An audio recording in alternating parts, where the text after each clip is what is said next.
Wait a second. Did you guys just lose me? Nope. Ye- I'm gonna hear you. You I lose my hear you. camera? I don't see you. Weird. Why did that cut out? The fuck? Oh, I bumped my hub, which fell down there. Let's see.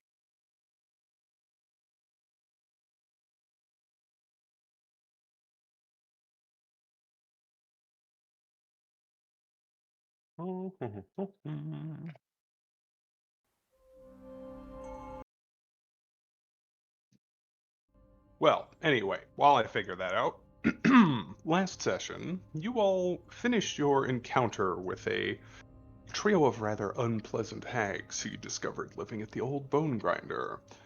Turns out that Morgantha is just as evil of a name as it sounds. Granny was not so nice. But despite all of the signs pointing to the nefarious nature of her baked goods, you did walk away with, 12 more meat pies fresh from the oven that Narlug has on his person. You were capable of downing one of the hags permanently, however. Bella Sunbane and Morgantha escaped into the ethereal plane, but Ophalia Wormwiggle was slain. And while there are concerns that were expressed by a certain Mr. Von Richten about what a night hag who's angry with you can do when you sleep, it was noted that without a coven, they won't be as potent as they would otherwise be. In fact, hags need 3 in order to work their most dark and dangerous magics, so hopefully, at least for the short term, that won't be as big of a problem as it could be. You also were able to rescue 2 young children, Freak and Myrtle. They were sold to the hags by their parents in Barovia Village, and all of you, as well as Irina, decided they'd probably be better served in Valaki. You decided to take them there, and I assume we'll either give them to the care of the church, where there is already an orphanage, or perhaps ask Danica and Erwin if they'd like to take them in. You also recovered some interesting culinary things. You found some chickens and a rooster, which could be quite valuable or would just be a very meaningful gift, depending on who you give them to. You haven't seen a lot of livestock here. It seems like mostly wolves are the order of the day when it comes to local animals. And in fact, even the tired old draft horse that pulls the cart out to the winery is the only horse other than the one that the Baron owns, and the one that Strahd owns. That's, a nightmare and not a technical horse. So, yes, it would seem like those chickens may in fact lay golden eggs, as it would seem. You also unleashed toads back into the lands of Barovia. So, Yes. that's the thing.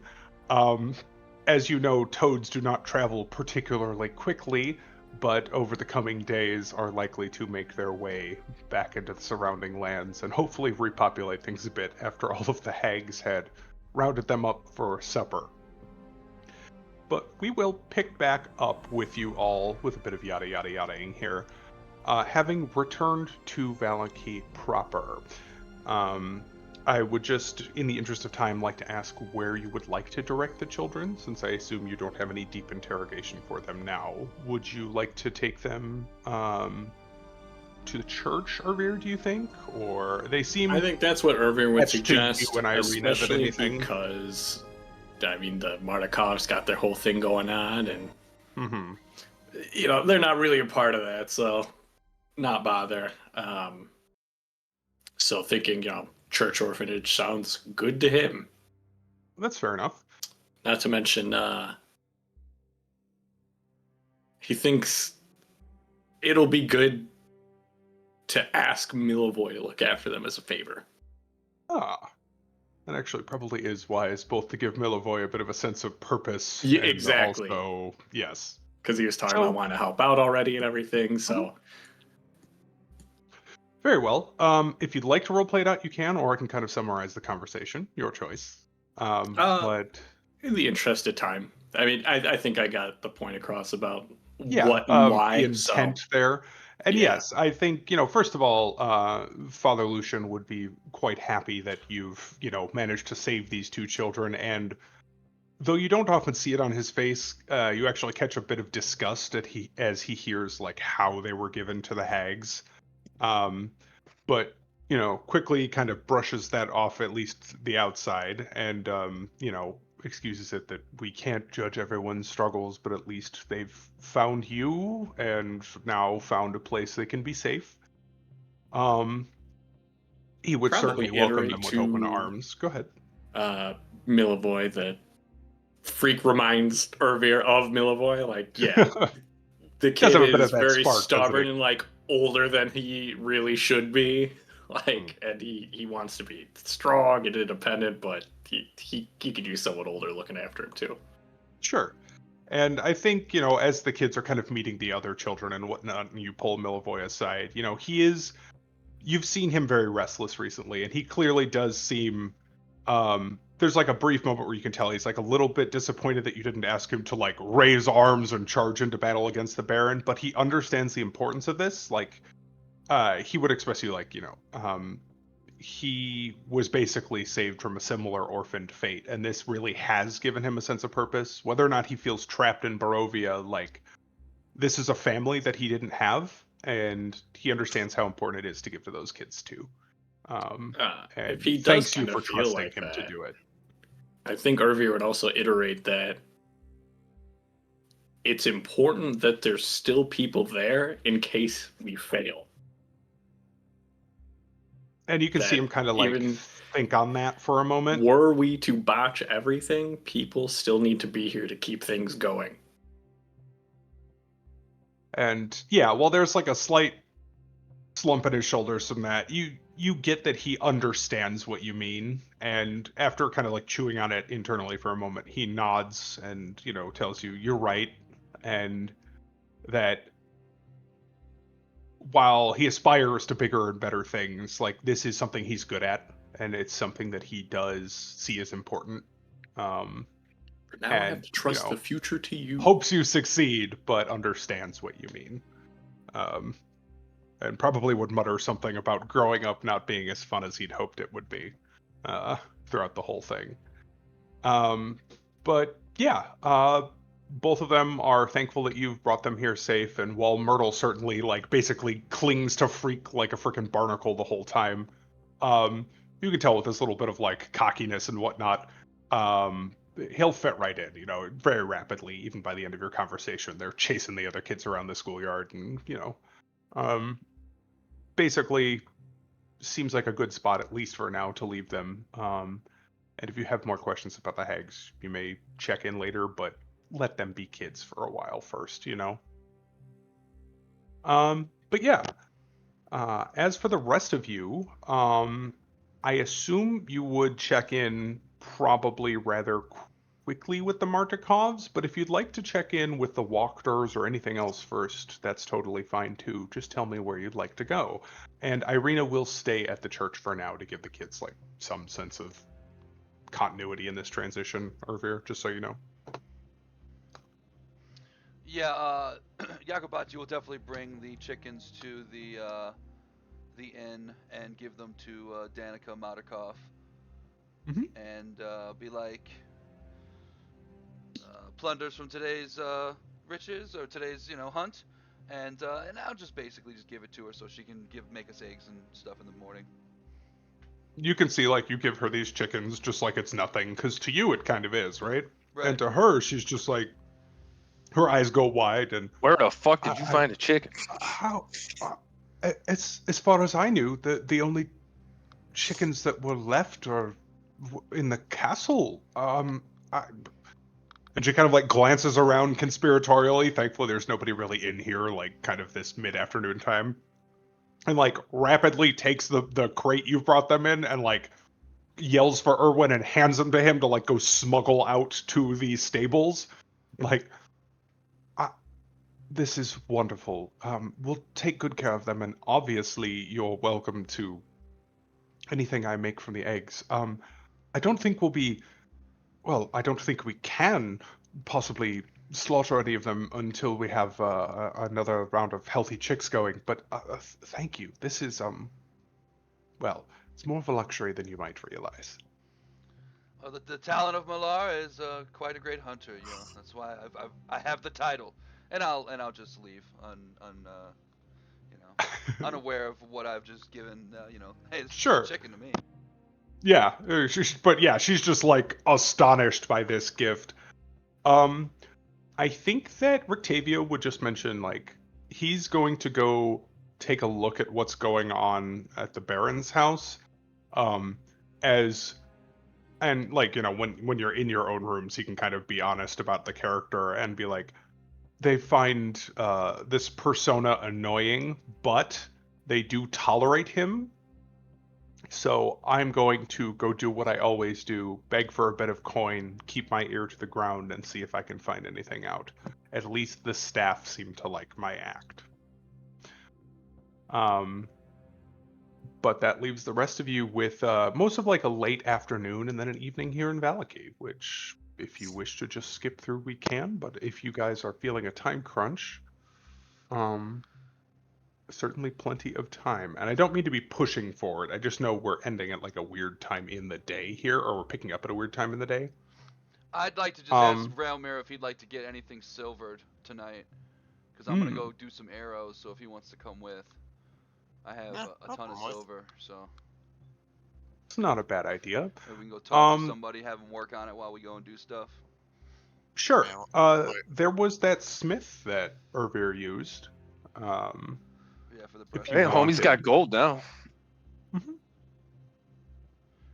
Yeah, well, I'll Um, definitely go with the smith and try to. I want to get at least 10 arrows mhm. silvered, and I was thinking maybe you want to get your rapier silvered. Probably wouldn't be the worst thing in the world. yeah.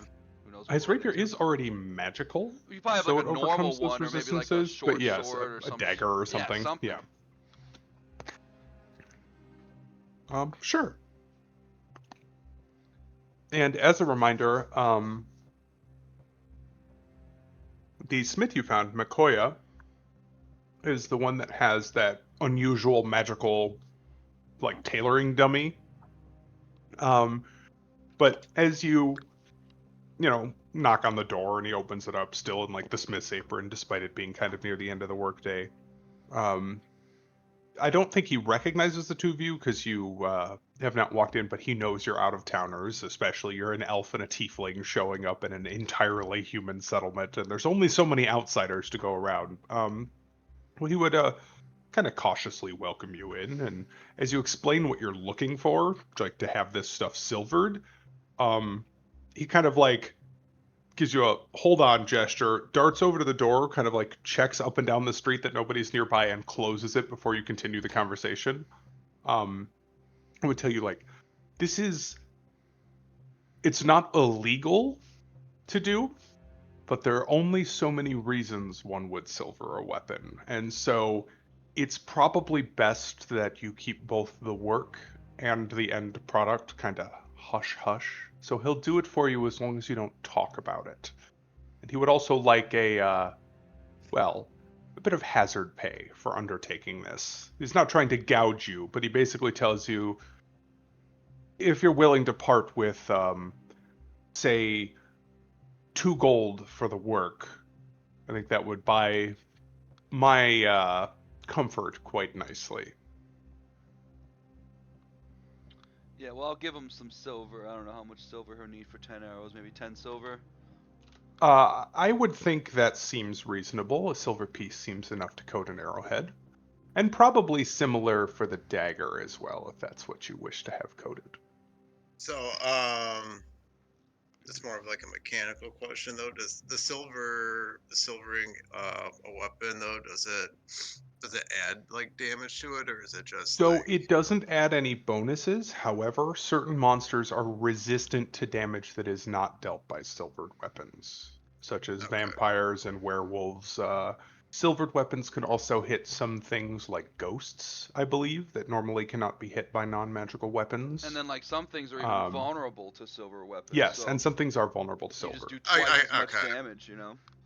Mhm. yeah, I wasn't sure if it was like that or it was just affinity or if it was just a Yeah, it's functionally it's an element, but it doesn't do bonus damage. Basically, what it is, then there are certain things too, like werewolves heal very quickly unless they've been damaged by silver recently. Okay. So for a I'm round, they don't regenerate if they've been hit by silver. That's yeah. pretty nasty. I'm gonna do it with my regular rapier then. Okay, with your duelist rapier, That's the or no? magical one. Yes, It's like a you normal kept the one. mundane rapier. I'm Yeah, sorry, I just forgot the you yeah. kept the mundane one. Yes. Okay. Cause wait, or Um. I didn't sell that one, did I? Because I saw No, you secret. didn't. You sold the short sword, which is what I was getting confused about. That's right. Okay. Yes. Yeah, because I still had it in my inventory. All right. Mhm. Yeah, I'll just do it for my regular one, just so it's a silvered one. Yeah. Sure. And actually, he kind of thinks about the rapier, and well, given the type of weapon, since only really the point is sharp, and that's the only piece you'd be doing damage with anyway, if you don't want me to silver the entire blade, I could probably do it for only 5, and I'll only silver the sharp cutting portion of the tip, which is a rapier is only sharp for about 4 inches at the end. The rest of it is mostly just blunt, Oh, okay. So that's because not gonna. it's a puncturing weapon. It'll count. He's just trying to tell you it'll cost less silver than you might think. Oh, okay. That works for me. If it's Um, for functional purposes and not for display. It's kind of what he's telling you. yes, it is definitely purely for functional purpose. Okay. Yeah. I could. I got Realmer's silver covered. I don't think you have any silver around here, so. Yeah, you were the one that took all of Yeah, I got it. the change. I have some. Oh, you do? Okay, good. Well, Fair. I'll give But yeah, a total of 2 gold and 15 silver I'll for give the him work. 4 gold And for staying quiet and ask him fair enough. when it'll be done. Yeah. And Just as for. you slide him 4 gold, he kind of looks at the gold, looks at the forge, which is starting to die down, grabs a handful of firewood and chucks it back in there. I'll have it done for you by morning. That's certainly enough to cover the rush pay. Thank you. Just for the yucks of it, though, I'm gonna be nice, though. I'll flip him like another 3. Really? Yeah. And he's very, very thankful. Like literally bowing and hands together, like cannot believe this amount of wealth. So, because remember, for a peasant, that's a fuckload of money. And he's It's like just 2 months' pay. yes. Now, of course, anything he might sell could earn him a little bit more of that. But like on a slow day, he's making 10, 15 silver or whatever. Um, so he's very thankful, and offers that anytime you need any of your gear, like polished, repaired, whatever, just let him know. He'll make sure it's a rush order and cut you a special deal. Does the Uber still want to do that emblem? Is he able to do that, or? Yeah, you had the design made, and actually, Yelena Arasek, Gunter Arasek's the owner of the stockyard you guys Yeah. might have pilfered the leather armor from. She's willing to do the goldsmithing work to do the inlay. She has acid that'll etch it for you. Which is perfect because I still need to offload the scale mail. Ah, all right. Well, in that case, you have a pre-standing deal with Gunter, actually, that if you bring him anything from the outside first, he'll offer you a very good deal. If I'm not mistaken, scale mail is 50 gold base cost. I don't Let's remember. see, scale mail.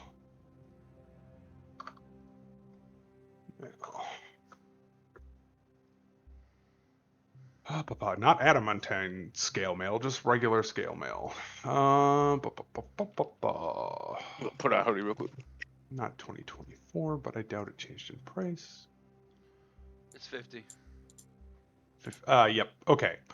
So, he kind of looks it over, and I assume you've been taking good care of it. That just seems like the kind of character that Ervir is, the one that actually Yeah. oils the thing and like He'd polishes probably it. and- ask Narlik to give it a quick mending just in case. Sure, but- anywhere a little bit of the leather's frayed or whatever. And yeah, especially if Narlig is willing to just make sure it's as polished up as it can be. He looks it over and kind of goes, I'll be honest, there's only so much gold I have in the till at any one time, but I do need to turn a profit. This sort of thing sells fairly slowly, but I can offer you 40 gold for it if you'd like.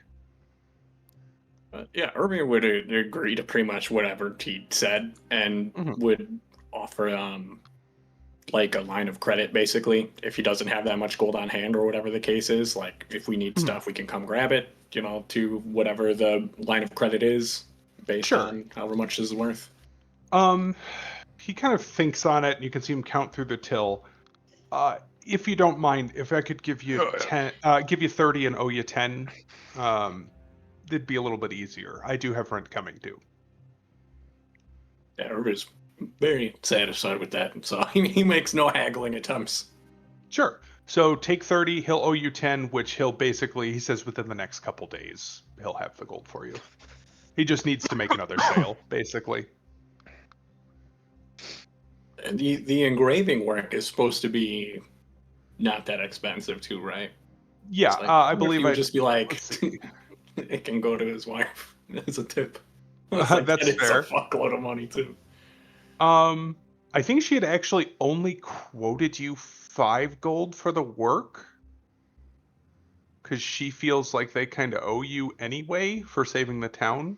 So if you I wanted think he'll to just say just that they're square with the 30 then. okay, and he'd be very thankful. But yeah, she kind of shows you because you had told her when you were going to get this fitted, like kind of what you were thinking, and she shows you some designs. You are looking for the scales across the front, correct? And you were kind of thinking to leave the sun that's there, sort of as the pivot point of the scale. I know you'd sent me the mock-up. have it somewhere. It's in chat. I know. Yeah, I just was There it scrolling. I is. didn't see it right away.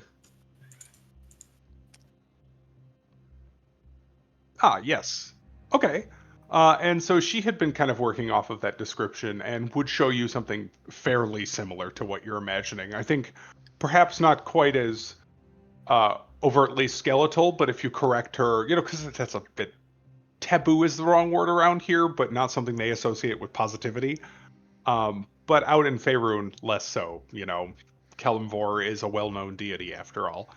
But she kind of thinks on it and makes some adjustments to the sketch. And once you're satisfied with how it looks, she basically tells you, I need about 20 minutes to cut a stencil here. And then there's a paste that I'll rub over it, and then it needs to sit for about half an hour. So if you're willing to be kind of patient, Yeah. won't take long. I think he'd be pretty adamant on the skeleton too. Yeah, Just yeah. making sure that it stays that way. She would absolutely It- agree, especially if I assume Irvir would just explain, I understand, knowing that you're a relatively sensitive character, I understand how it looks. It's not a necromancy thing. In fact, it's the opposite, and launch into a brief, Yeah. theological Let me tell you explanation. about the Gospel of Kelimvor. Mm-hmm. But just having the Morning Lord symbol on there too already, be like, no, we need to. That's for Bridge you the gap. guys. That Yeah. one's for you. This one's for Mhm. me and Big Daddy K. Fair enough. Daddy K. So all told, conversation and everything, under an hour. So yeah. And Sorry. I don't know what other people's agendas are, but tonight I think Irvir will want to talk with the Martikovs about what they might know about that desecrated ground that we found at the Bone Grinder. Okay. Because we are also given some breadcrumbs to sniff out. Yes. So he'll probably ask everybody to I don't know, just probably reconvene at some point, just have a little powwow. All right, let's get our shit in order again. Fair enough. Yep. Because we also need to figure out what we're going to do about hags. So it includes Rectavio. Yeah. And he would be back within a couple hours. It's not like he's going on a 6-hour excursion. While the others are off shopping and whatnot, are you kind of hanging out at the inn? What are you doing in the interim?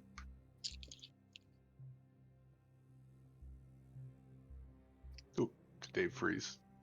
Oh, is that for me? Oh no. Yeah. What are you doing while doesn't really everybody's have running much around? to accomplish, so he's just chilling and gonna be reading whatever random book he could find. Okay. Well, that plays into what I was kind of thinking. So you'd find a spot where? You think in the main room, or are you finding somewhere quiet? Main room. Okay. I think as you sit there reading a book, and maybe it's one of the history books you borrowed of local intel and everything, you find that you're engrossed in what you're reading, the lore of this place, all these ancient warring tribes that maybe made that spear that Ayakobachi found. And, reminds you of your Orky heritage. But as you go to turn a page, you notice that the shadow moves before your finger does. Like the shadow of the page turning. Right. And it kind of I remember catches your eating any of those attention. pies yet. And you did not eat any of the pies yet. So I'm kind of curious, would you experiment with that at all, or would you just kind of note it and move on with your day? How would you react to noting your shadow is Like, I behaving think in this strangely moment, again? especially being by himself, probably would. Yeah, I don't Okay. think that anybody he knows Yeah, is watching him. yeah, Danica's off cleaning the bar somewhere Right. across the room. You got like two people having a early meal in the corner, If but he you've saw got like that, kind he'd of a probably quiet take the spot. same page, like go back and forth a couple times, maybe. You notice that what happens is you the page turns before you turn it. You kind of turn it. Things are normal. And as you think about turning it back, the shadow does the same thing. It leads what you're actually doing a little bit. And it Oh, kind of follows definitely got a along. buddy. It's Definitely got a buddy. repeatable. Uh-huh.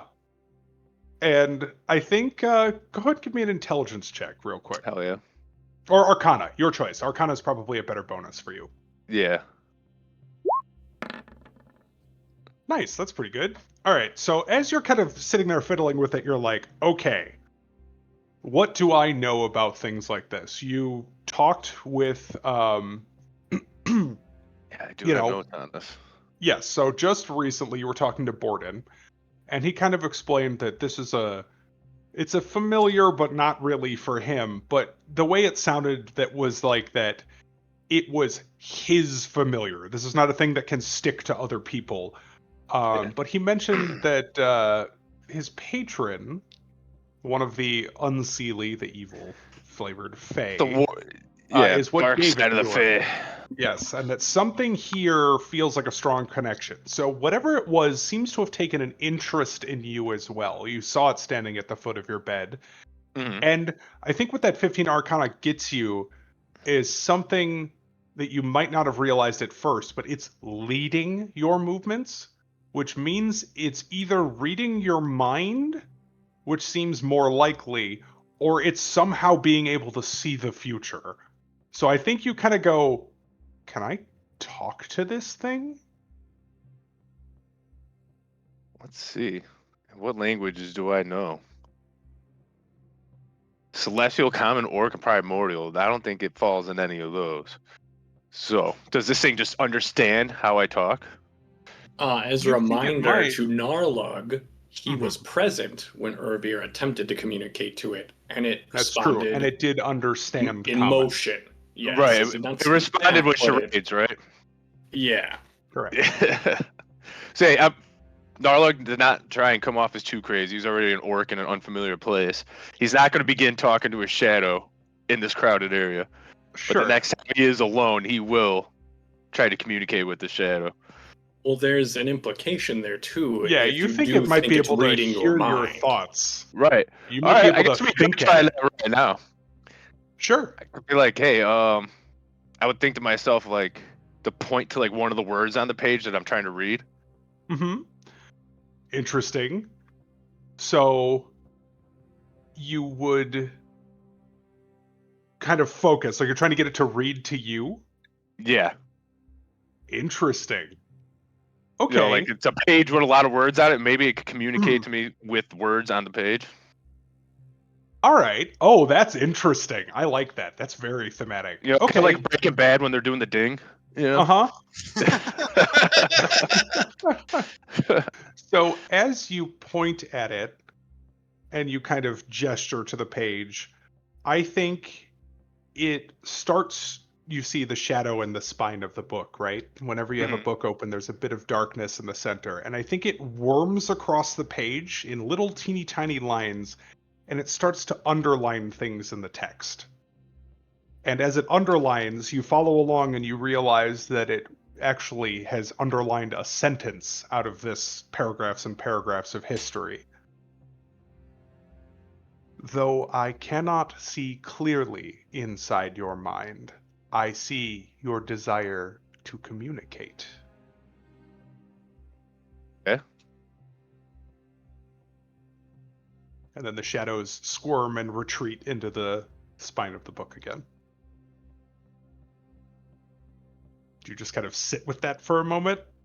Yeah, Gnarling's gonna dwell on that. Obviously, he's gonna want to find a way to communicate better with this dude Mm-hmm. or thing or whatever the hell it is. But we've learned a lot. It could read my mind to a At degree. least vaguely, yes. It Right. seems to a degree. imply that it can't read your real thoughts, but it can kind of feel your emotions. Sort of like if you are familiar with the what is it, sense thoughts that Ralmir can do now. Oh yeah, Where you get like the surface level Right. simple emotion, not like deep secrets or anything. And as you kind of think that, like, we'll investigate more later, it simply underlines again very briefly, patience has rewards. And Gnarling's gonna sit happy with that. For right now, he's just happy to have a friend. Very well. All right, I'm taking a note.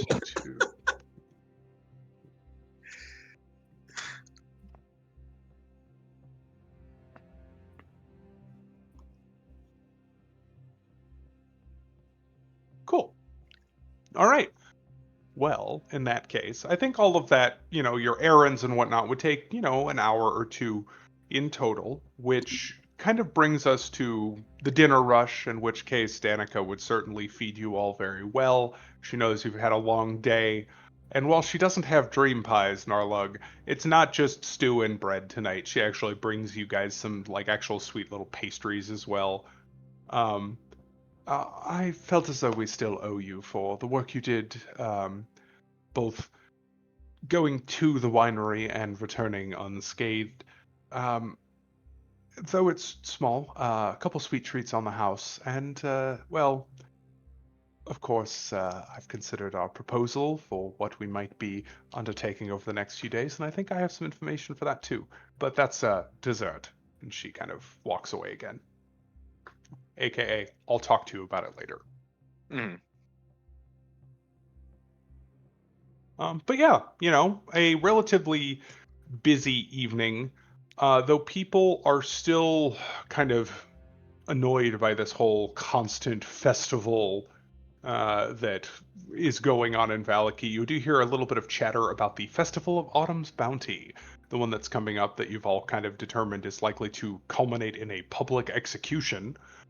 But it seems that the Baron is now demanding that people collect all sorts of indications of the season, be that dried sheafs of grain, to which you hear lots of complaining about. Do you have any idea how hard it is to get grain? Bread itself is expensive enough, to, leaves of an appropriately autumnal color.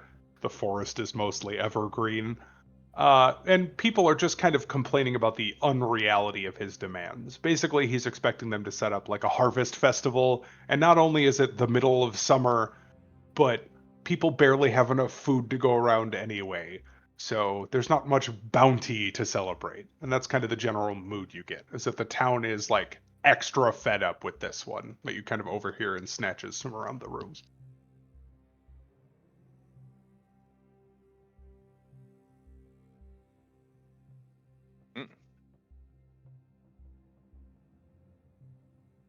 We still had a few days till then, right? Yes, you do. So you have 5 days remaining. Tomorrow will be 5, 4, etc. So tomorrow is the 5th day before.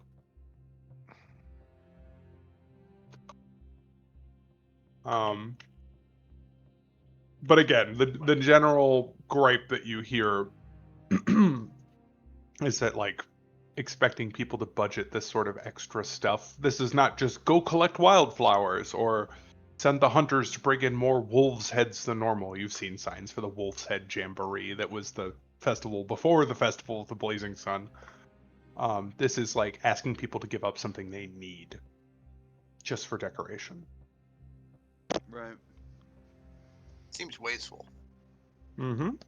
Seems ignorant. That too. Were you asking just kind of so you know what timeline you have, Irvir, or was there something specific you were? Yeah. Because I know taking care of Ezek is still on the agenda. Yeah. Thinking about when we might want to do that. Because too early and maybe that Set off some affects. alarms you don't want to set off. Yeah. Yeah, and I'm thinking like too close, and then what happens if we fail? But if it's like the day before, what is Baron gonna do? Cancel it? No, I look like a fucking asshole. He's Mhm. pompous and arrogant enough that he'd probably insist that it goes on if he's like suddenly goes missing.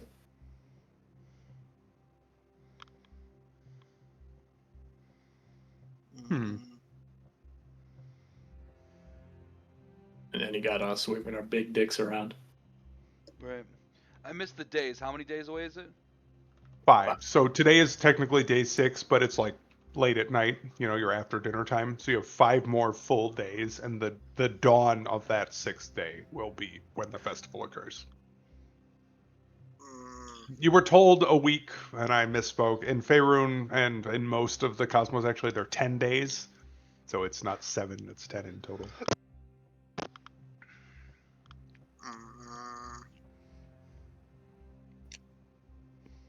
I mean, I'm down to kill him whenever.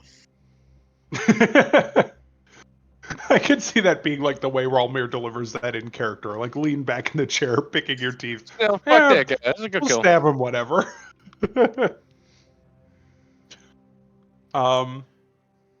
But yeah, I think earlier to your point, you can probably safely assume the Baron is too prideful to cancel last minute just because Ezek is missing. And unless you're planning on stringing his body up in the town square, he might just be assumed missing for a day or two. Like, I he's think gone that's off the to do ideal hope. something. I mean, it's Akabaji just wears his head on his back. Right. Right. I mean, Yeah. there's probably not going to be much of him left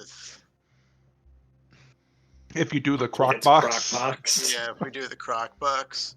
There's probably not going to be much to find. That is true.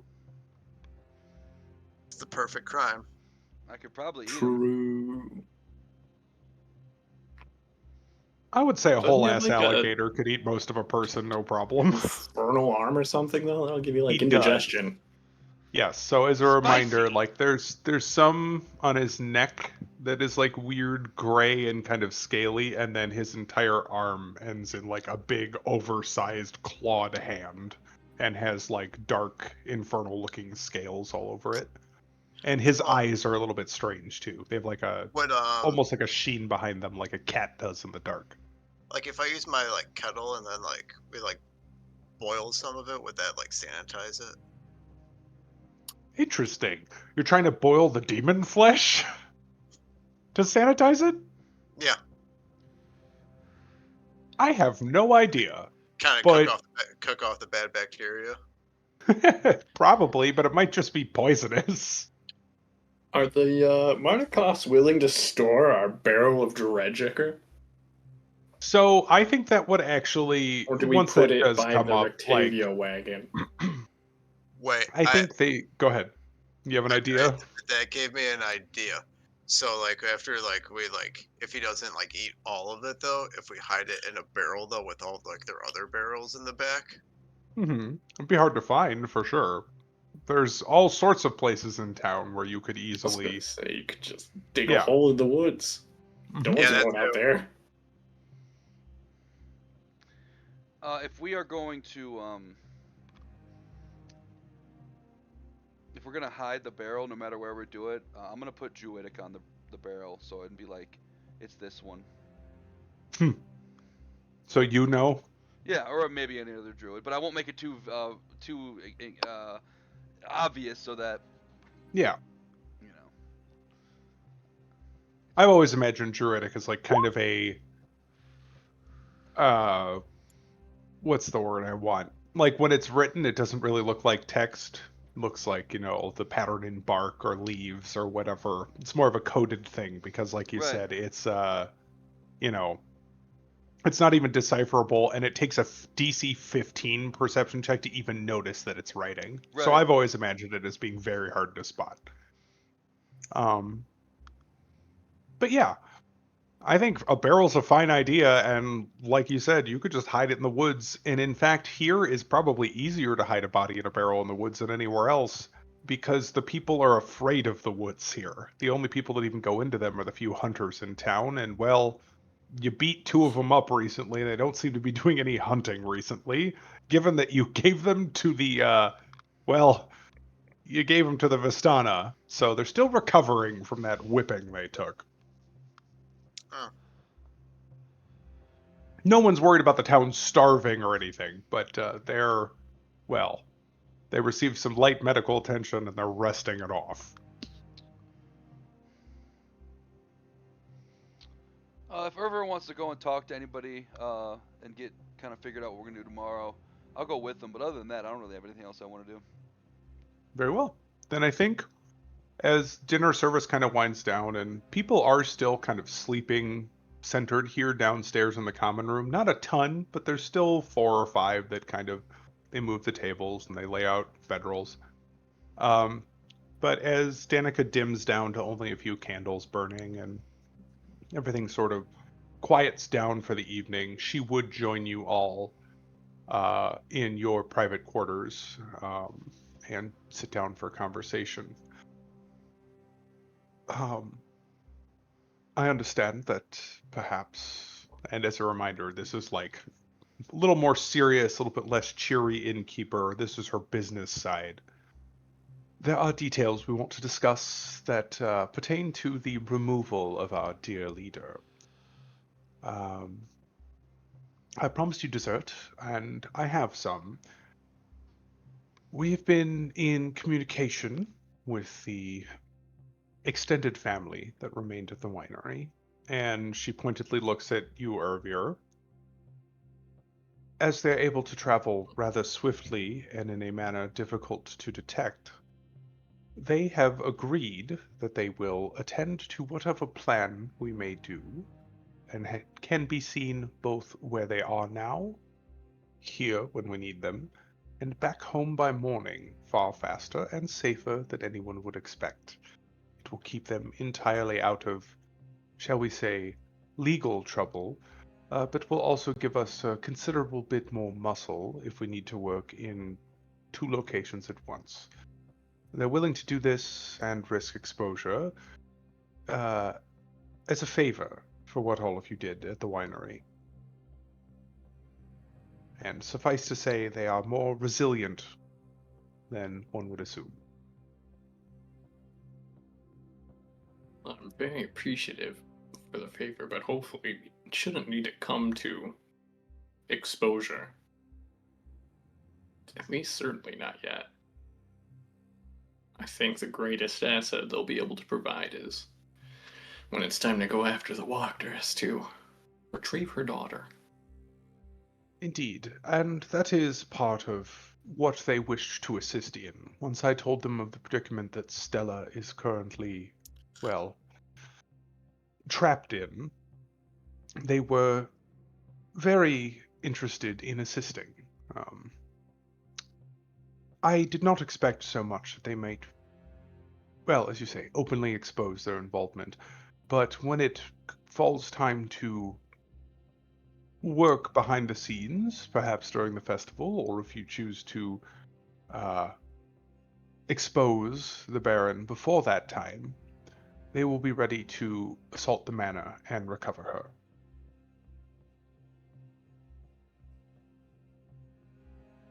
Keeps your hands clean as well. I suppose. That need not be the plan, but that is what they had offered. My hang-ups there are obviously the Walkers would be present at the festival, but suddenly their daughter goes missing while we do all that. It's gonna put her on edge. She nods. Make it harder to follow through. She could always be delivered back to town. I simply wish to make sure that she is recovered from, well, any backlash that may come from the Baron or his staff, Ezek in particular. And, well, as we know, the Baron's son does not always attend the festivals. and he may very well be seeing to his perversions when no one else is in the home.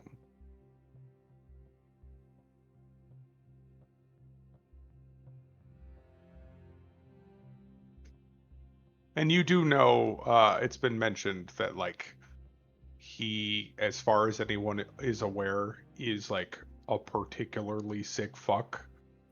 Whatever was done to Stella, Yeah, we're still talking about is... Stella, right? Not the Yes, other but the Baron's girls that have gone son missing. is...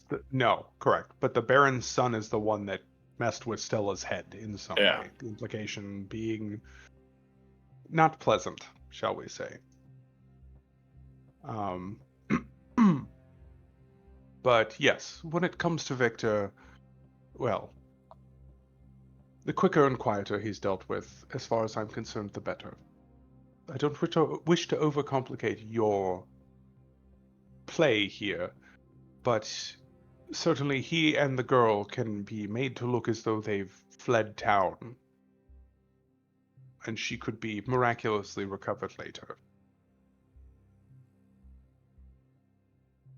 At your hand, if necessary, for propaganda purposes. That could work in our favor.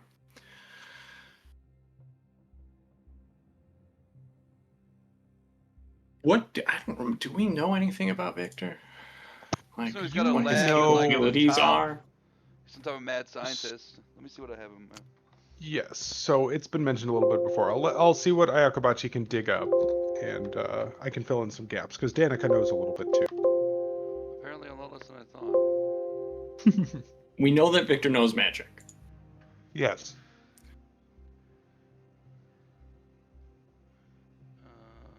So I think him escaping is probably something we need to be wary of.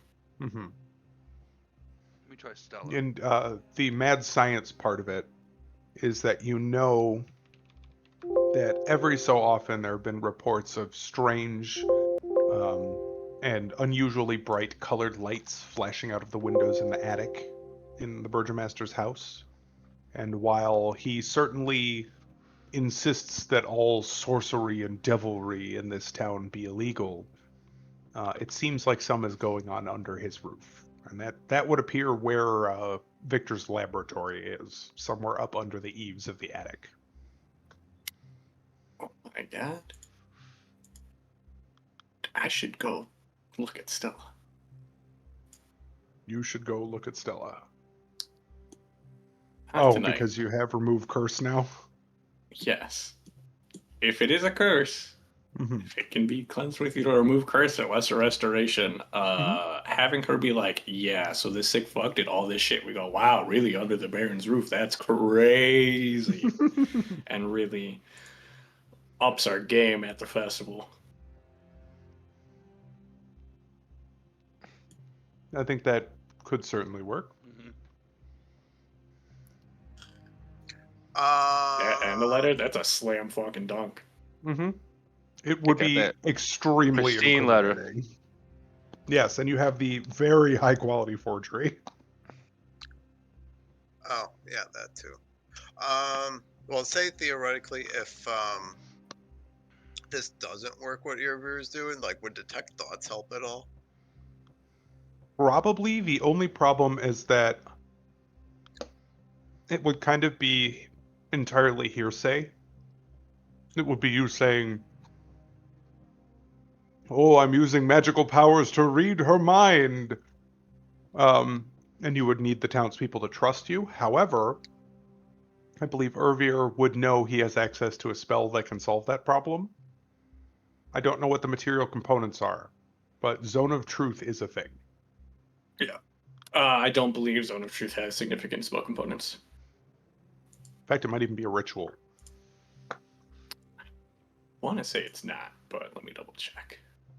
It's not a ritual, and it does not have significant components. Very well. Verbal somatic. Oh, really? Not even material? Nope. Well, in that case, you could certainly have Father Lucian Petrovich certify that this is a divine act that he knows of, and probably functionally, be testifying under oath that this is what you're reading in her mind. The only thing, though, is that you would be hoping that if whatever's been done to her is magical in some way, that there are still coherent thoughts underneath everything. Because if you read her mind and it's nothing but raving about soup, that's a problem, What if it's like really good soup? It could be the most important soup recipe of all time, but it won't necessarily incriminate the Baron. But I do think that angle earlier is worth investigating, and I think that Danica would agree. Certainly, if you express like, I might be able to cure her. Like I cured a kid of vampirism on our day trip. Yeah, it's been a wild day. So I think Danica would kind of listen to that, and well, it's with direct testimony from Stella, not to mention the goodwill that curing her would grant you in her mother's eyes, I would think there's no way that control of the town does not at least temporarily and mostly bloodlessly pass into Lady Wachtter's hands. Even the most die-hard of the Baron's men are unlikely to stand by that. It's one of those cases where his manipulation and brainwashing will work quite well against him. The town had been made fearful of all sorts of evil magics and any sort of cooperation with our dear overlord, and proof of both, well, that's about as damning as anything could be. I like that plan. That's a plan for tomorrow. She nods. What can you tell us about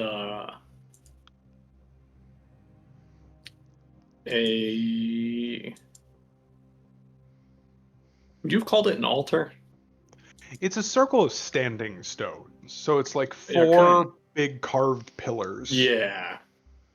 Assuming you're Those talking circle about out standing back in the stones, bone yeah. grinder. Yeah. I am. Um, And what its significance might be. And then Irvin will mention that he received divine wisdom that the city of summer is the origin of the morning lord, and the city of fall is from Mother Night. So yeah. the other people will get those pieces of that puzzle. Yeah. She listens, and as you kind of describe it, she mentions that they've only, as far as I know, ever been referred to as simply the megaliths here in Barovia. But again, people have been living in this valley far longer than I have. It's one of those things where I suppose the explanation has been somewhat lost with time. If you ask me, it's likely that there are only a few people who might remember anything in depth about them. But I do know that, yes, they supposedly represent, the four cities that the Morning Lord and Mother Night and other ancient gods that watched over this place first dwelled. I've heard there's another unusual, city one can see from up on Yester Hill. And many people have drawn a connection. But also, I've heard some say that is the city of Lord Strahd's birth, some side effect of, the unholy deeds he performed up in the Balanock Mountains. I can't say for certain. I do know that Lord Strahd is likely to know. But also, what was his name? There's an old elven fellow, lives I outside was of going to town. say, didn't Rahadin literally confirm that for us? Rahadin did, but she doesn't know that. Yeah, I wanted to make sure I knew that before I corroborated. Rahadin did verbally confirm that that is a representation of his home city, and that in fact it's there as a punishment from the dark powers. It's a taunt. You know, you can never leave, you can never return here. But she doesn't know his name because she doesn't interact with him. And I am currently blanking on it. Give me 1 second to pull it up. But she is referring to Casimir, the Dusk Elf that lives outside of town to the south.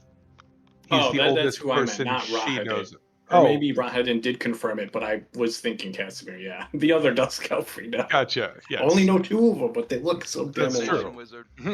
They all look the Yes. same. But she, and again, she doesn't know really. She knows of Rahadin. She's never met the man, but she hears you don't want to. And she would confirm to you Really like don't. the aura of screams that he has around him is a thing people know about, and people just like, if at all possible, do not approach him. But yes, she's speaking about Casimir maybe knowing because she clarifies. As far as I know, he's the oldest. Well, I was going to say mortal, but I'm not entirely sure Dusk Elves even are mortal. He's the oldest living person in the valley that is not a member of Strahd's retinue. But you may have an indication of one other person that might know. She doesn't know this, but you all got a brief flash that Madame Eva has been here for a Yeah. very long time as well.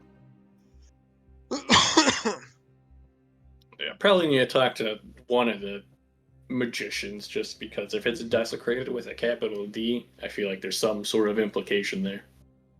Yeah. And actually, history, religion, arcana, nature. Anybody can roll any of that as this is kind of coming up, I think.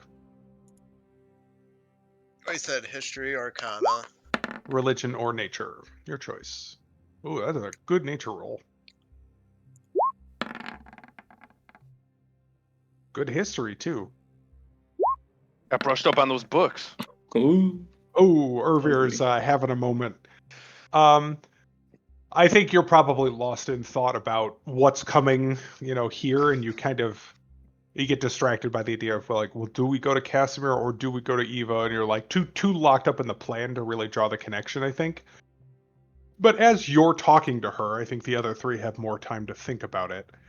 And Ralmir, you'd probably put forth the idea that comes to you, which is that, well, things are, and Irvir, you'd at least know this, you're just too distracted, but like things are consecrated in devotion to something, so they're probably desecrated in the same way, just for an evil god. And I think Narlug, you probably go, well, you've done a little bit of reading about hags in the past, nothing in detail about night hags, but they tend to like to spread a domain. And I think Ayako Bachi puts They like together. having their turf. Yes, they like having their turf, but also you put together Ayako Bachi that. Well, they mentioned there's or not they mentioned, but Borden mentioned there's a distinct connection somehow to the Feywild here, and you've heard lots of stories of, in particular, swamp hags that tend to make pacts with the unseelie Fey. It's possible, as you all kind of put your heads together, they were dedicating it to one of the Archfey in some way, trying to give them a stronger foothold here in Barovia. But as to who or why, you'll probably need to ask an actual expert. Some interdimensional invasion going on. Well, if it's unseelie, does that mean Borden might know more too? He might, but the Unseelie Court is like a whole thing. It's like dozens of Archfey he just might know nobles, some and he might have a lore guest. dumps just because he's pacted with them. Yeah, it's possible. He did mention to you who his familiar is, but he did say he can't tell you more about his patron. Like he gave you Velamor as the name of his familiar, but he said what he told you was he can feel the connection being stronger here, but he did tell you that his patron refuses to let him tell you more about his patron. Fortunately, it's still going to be a little bit before I can undesecrate that ground. Yes. I'll be right back.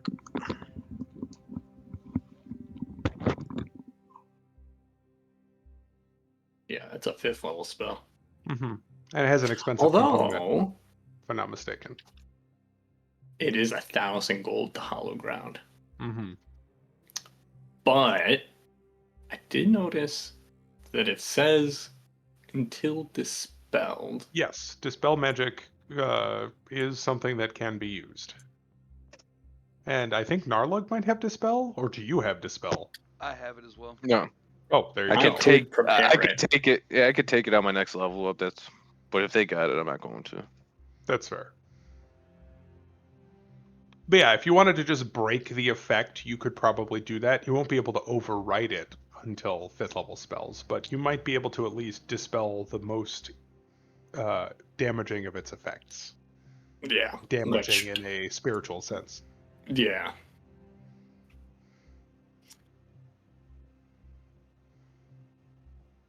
But since it's also like, I don't know. I don't know enough about Mother Night, I think, to draw a lot of conclusions. Mother Just Night because like they're diametrically opposed. So like, well, if it's desecrating all of them equally. Right. And it does seem that the entire circle was desecrated, that it was not just like the Morning Lord's side. So this seems you would understand it, I think, as an affront to all of the ancient gods of Barovia. And while you've not gotten names for others yet, you know the two big ones are Mother Night and the Morning Lord. And also as a reminder, Mother Night is like, she's not someone that's venerated in good company by any means, but she's not necessarily considered evil. She's just not someone you want to meet. Does that make sense? She represents death and sorrow, but those are natural. Yeah, I think Irvius probably had in his mind the whole time is like that if Morning Lord just left after, that's just midnight. Could be, or at least a fragment of them in the same Yeah, way it's that the Morning just a Lord is a guess. fragment of Lathander. But I don't know if he knew that it was supposed to represent death, because at that point, then he's like, well, how bad could it be? Fair. I think. But he also knows that other deities that have the death portfolio haven't always been the coolest guys. There are certainly evil deities that have the death domain, but I think you, especially as a cleric of Kelemfor, know that death is, well, it's natural. It's not inherently evil.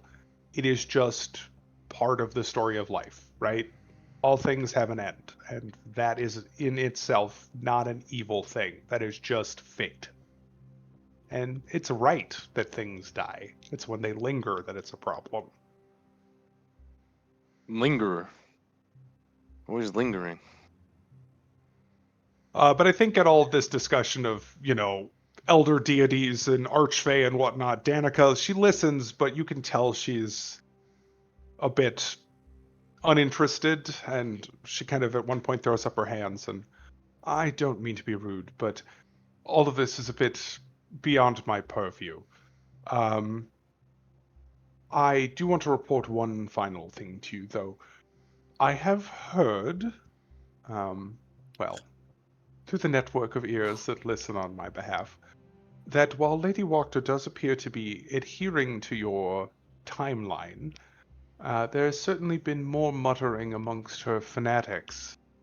Well, that may have gotten a bit out from under her. A few of them seem inclined to work ahead of her timetable in some ill-advised ploy to earn her favor. They could likely be steered in other directions with Borden's assistance, which I can handle, of course. Or they could be quietly Borden's disposed assistance. of. Borden mentioned to you he is some sort of mind-affecting control mage, but he Right. is Yeah, he's got some psionic shit. yeah. Well, no, he's a warlock, which is what he clearly said to you, but His spells are all mental. He is not a charm warlock. based. Yes, he's a Yeah, I guess charm-based Fae. warlock. That makes sense. Yes. And one would assume his invocations or evocations, Invocations. Sorry, but yes, one would assume his whole character sheet, as it were, top to bottom, is tied around charm and persuasion and manipulating minds. That's kind of the. He basically said, "Look, I was an adventurer, but I wasn't the one swinging a sword or throwing fire. I was the one that facilitated those things for my party." Well, if we're going to visit Wachter tomorrow anyway, maybe tell her to get her shit in order. Mm-hmm. Not a bad idea. Tamp down on that before it gets away from her. The only thing is you might want to think of an excuse as to how you know such things. Obviously, I'd prefer if you didn't bring my name into it. We're friends with the guards. She considers. Simple enough. And, well, that may solve the problem for you. If their indiscretion has made its way to the ears of the guards, she's likely to tamp down on them for you. I simply don't have a way to approach her directly, so if you're willing to do it, that does solve the problem. And that will give us a little bit more leeway, probably, if we can tell her, like, look, the guards are already in our pocket. They warned us instead of doing something about it. Mm-hmm. It is likely to, well, make sure that she's willing to hesitate until the right moment. It's yet another thing that shows that you're making progress, after all. If we can help Stella, I think that pretty much nails down. As much as she's a detestable wretch, I think she still seems to care about her daughter a great deal. I think it's one of the very few things about that woman that are honest. So if we can fix that and get everything nice and set up to have some testimony at the festival, I think she'll fall in line pretty quickly. So in that case, what is the plan? It sounds as though Isaac needs to be removed from the equation so that the gods can't be terrified into standing against you. But how does that fall in order of operations?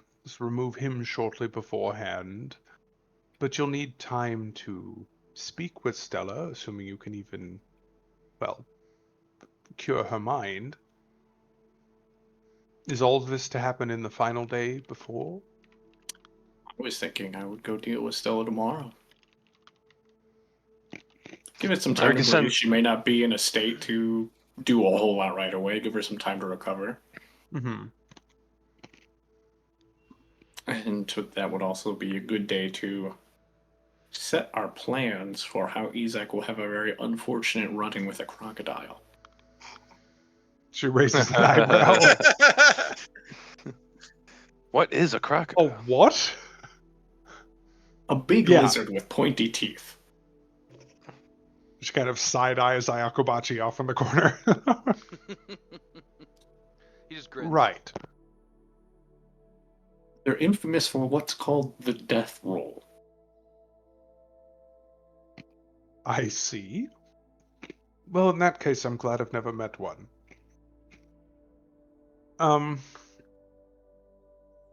Very well. It's possible Lady Wachter may allow you to speak with Stella.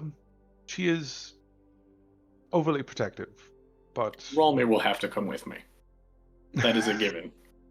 Yeah. Right? We could always send in a spider. That is true. Or you know, a chipmunk, something cuter, I suppose. Chipmunk. I think if you offer a promise of treatment, it is likely that she will allow you to see the girl, but I fear what happens if you are not successful, and that is your promise. I will promise to her that I will see what I can do, and to get a better understanding of the situation, and help when I am able, and much like before, if I'm currently incapable of doing anything, well, did just promise a man that when received enough divine wisdom, I would come back to cure a son of vampirism, and well, here we are. So, That is a given very fair enough point. time, surely I will be able to do something about it. Very well. I suppose then all I can say is that I hope all of it goes as planned, and if it does, we're certainly in an excellent position when it comes time to finally depose the Baron. And then when it comes to deposing Lady Wachter, well, I can't imagine her public image will survive the revelations of what goes on in the dead of night in her residence. We'll just need some manner of proof of all of that as well. That should be easy enough for you to acquire. You know about her infernal, pact and all of that. She already revealed that to you. So what Danica is basically saying is, prove she's involved in devilry too, and the town is yours. Even that could already be solved with Zone of Truth. It could. That is true. But if we do that, gotta be really fucking careful. Because we are so we're so deep in conspiracy that we have to very specifically answer only those questions.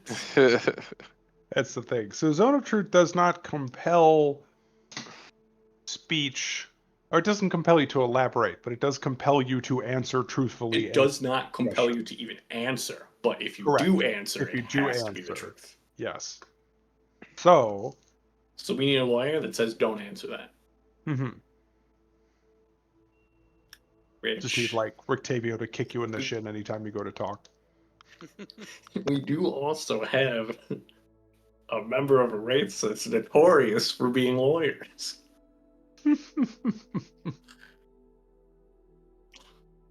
Take offense to that.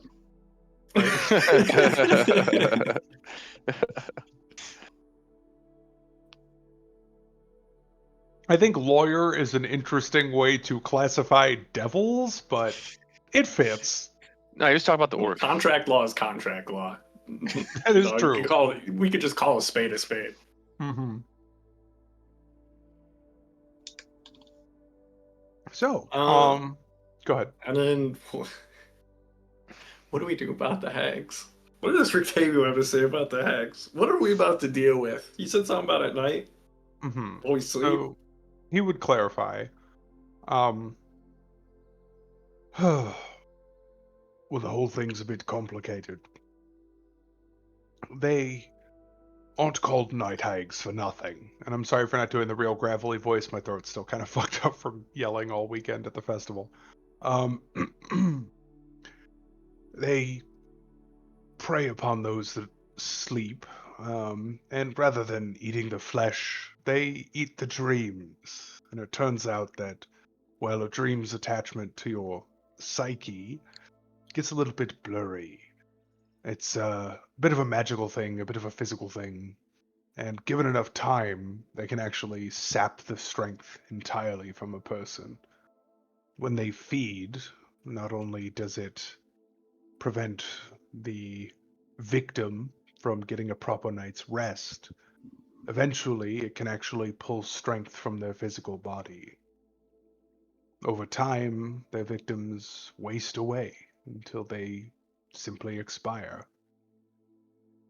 From what I understand, this process does require them to get rather close, and not necessarily on the physical plane. They could come at you from the astral. But given enough time, and guaranteeing that I'm able to have a consistent location where we might intend to sleep, I do have enough components to create a protective circle. The only difficulty being that I can really only do it once. So we need to pick a safe base of operations, as it were. And as he says that, You catch him like fidgeting a little bit. And give me an insight.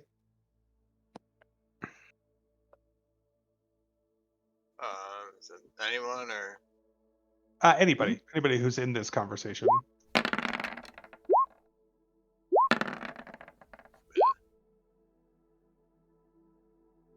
Okay. I think with that 20, Irvir, because you don't have advantage on insight, right? You're I just do set not. to roll with advantage. Yeah. You definitely catch him being shifty. There's something he doesn't want to tell you, but he is quite a skilled liar. I don't think that's high enough that you get an idea of what it is, but you definitely catch he's withholding something when he says that. When he says a base of operations. That he can only do this once, and that's the best he can do.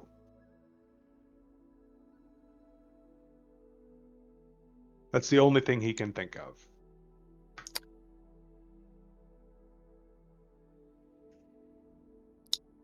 I think he'll probably just okay. So if that's what he has, I think Irvir's conclusion will be that so you could theoretically do it more, but I'm guessing the components are more than you want to commit to this, or you're trying to put us on an accelerated timetable.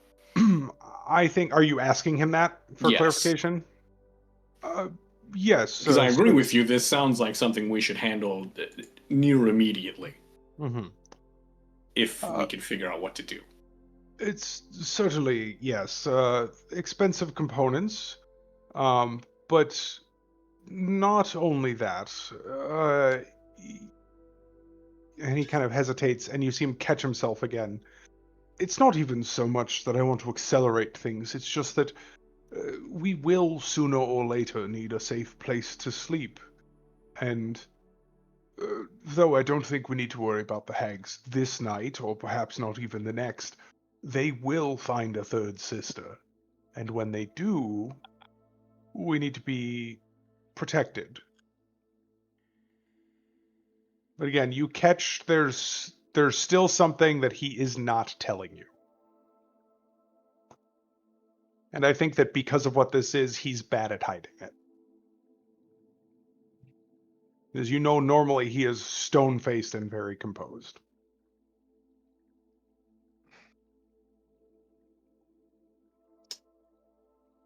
It all comes down to whether or not you want to press him. I'm not trying to bait you, but I think it's important I that you know don't. he is willing to hide stuff from you regardless. Yeah, I'm trying to think about what Irvir would think he's hiding, and if it's worth pressing, or let the old man have some of his secrets. Fair. This isn't necessarily like one of those things where, like, no, we really need this out in the open, but also it's like, well, I don't think he would do it to be malicious. I think he would do it because he's an ignorant old man. Mm-hmm. Your call? How soon are they going to have a third member? And can we force them in the material plane before then? Or are we just waiting until they have their coven hold again and assault us? Or what's even stopping them from just never doing that and haunting our dreams in perpetuity? Well, what's stopping them from haunting your dreams in perpetuity is that eventually you'll be dead. Right. That's kind of what I'm getting at. Death by snoo snoo, and not the good kind. Not the good time. Not the good kind, no. So how quickly they can find a third, well, it's difficult to say. And I don't know how difficult it may be for them to travel beyond the borders of Barovia, even in the astral. This, well, section of the core is so shattered that passing between it on the prime material is difficult, and I don't know whether or not those cracks extend into the other planar forces. But if they do find one, or worse, if they resort to making one, uh, like I said, it could be anything from days to several 10 days if they're in a hurry, months if they must make one from scratch. But if they do, well, They'll need another human child, and we don't want that to happen. No. How Well, we would find they? them. How would they make one from scratch? He fidgets, and kind of looks at Danica, and she gives him this look like, what, you're being delicate in my presence? And he rolls his eyes. Well, it's not a pleasant process, but from what I understand, night hag reproduction is somewhere between a ritual and, well, an unpleasant feast. Whoever intends to carry the child, a new night hag, must first consume a human one. And then there are all sorts of unspeakable dark magics that are worked by whoever remains of their coven. In time, the child is born from the mother as a fully grown night hag. I can't. What? I can't. This guy itself has to be like similar size with me, right? I can't like disguise Correct. myself as a baby and just like like No. that. Where? I sure hope no night hags Gaga. kidnap me. Yes, you do have to be, I believe, within a size category. Oh, I think it's a foot, right? Yeah, a foot. That's what it is. It's not even a size category. Okay. Disguise yourself as a very large baby. Very large, very red And baby. then me and Narlug will shrink you down with juice, and you'll be a little Yep. tiny baby. There you go. You'll have 1 minute. To convince them.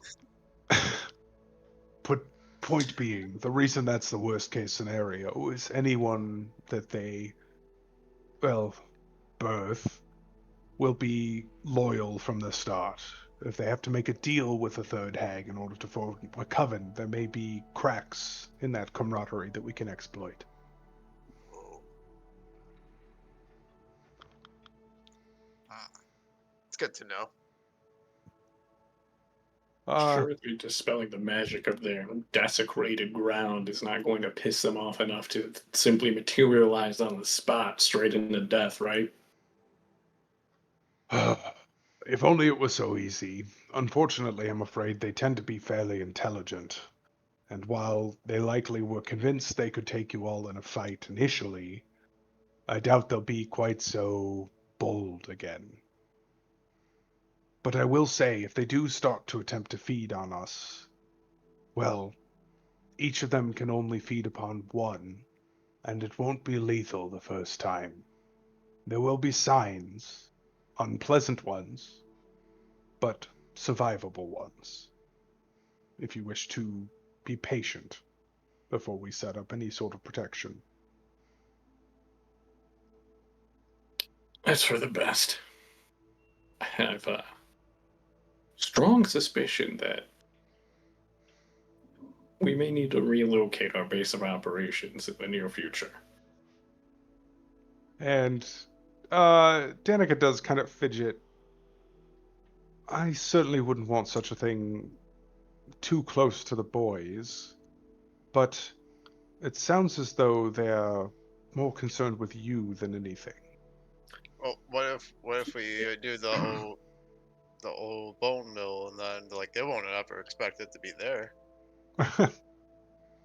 Well, they're likely to be able to watch us from the astral. I don't Yeah. think we'll be exactly sneaking away, unless we plan to be. And he kind of glances around the room. None of you have true sight, do you? But I will say, when you say relocate our base of operations, he looks shifty again. Can I do an insight on that? You can.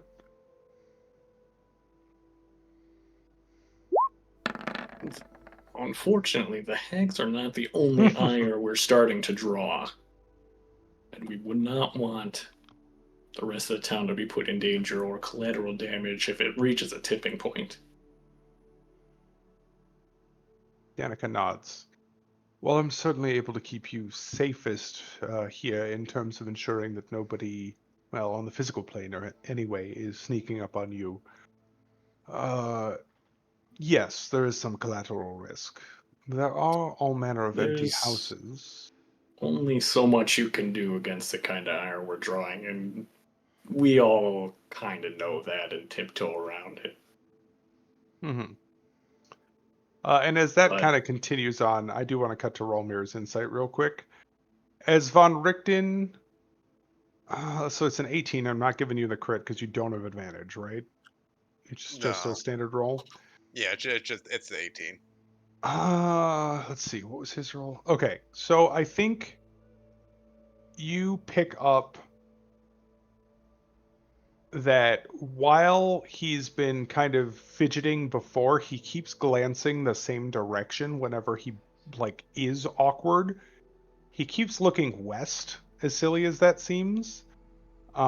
And while he says base of operation, or while the base of operations comes up and he kind of glances in that direction, you know his wagon, what he's said is how he's been living, he's been living out of it and traveling and yada yada. That's to the east to the Arisek stockyard. So whatever's on his mind is not that and is somewhere west of here, I think, is what you piece together.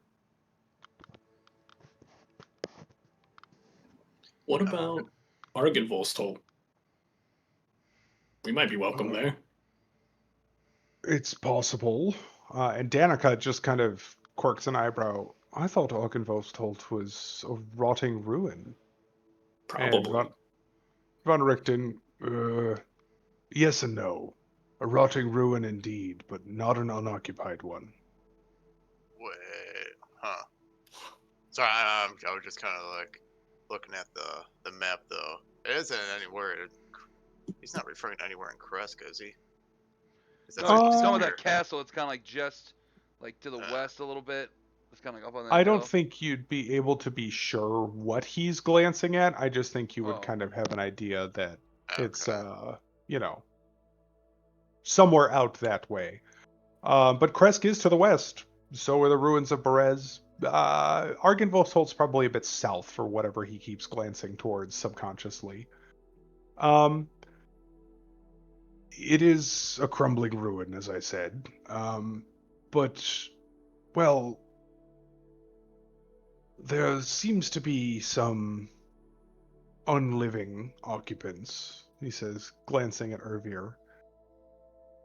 Though I believe them to be revenants rather than typical undead.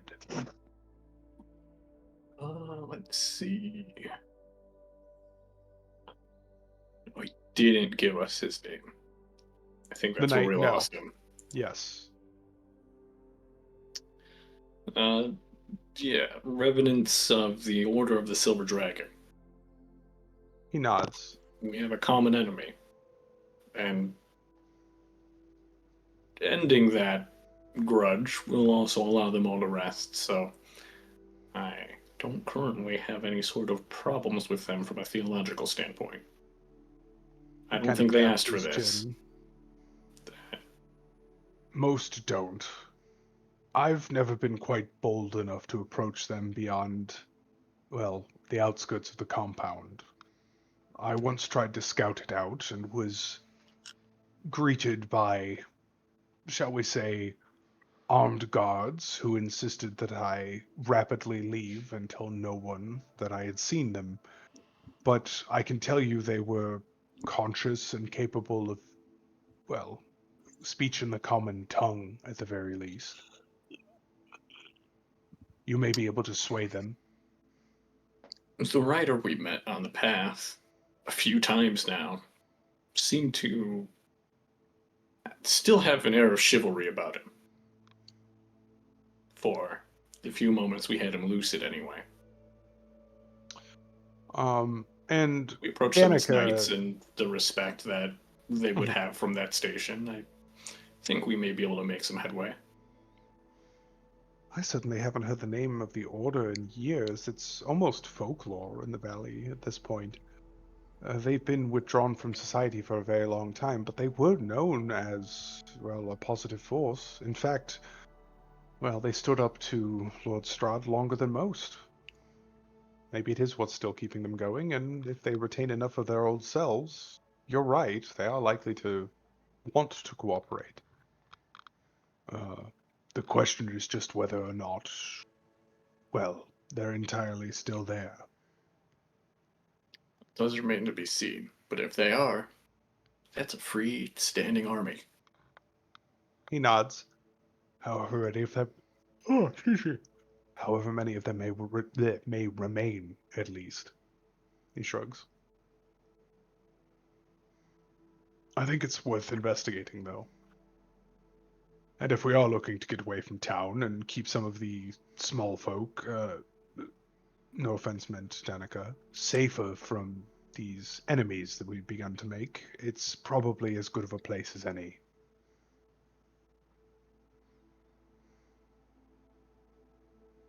I'll have to keep that in our back pocket. He nods. Fortunately, we still have a few things to do before we Yeah, before you risk head that. out of Valaki.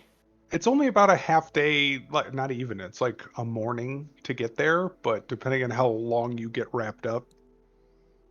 But you could investigate. You Shit. do have 5 days in between. Got some days Like- to work Might with. not be a terrible idea, actually. To bring you back here, like, you got to Barovia Village and back in 1 day. Argynvost is Yeah. right here. Yes, Yeah, that's Perez like is right leave at there, the crack of dawn, get there by like Yeah. 9 or 10.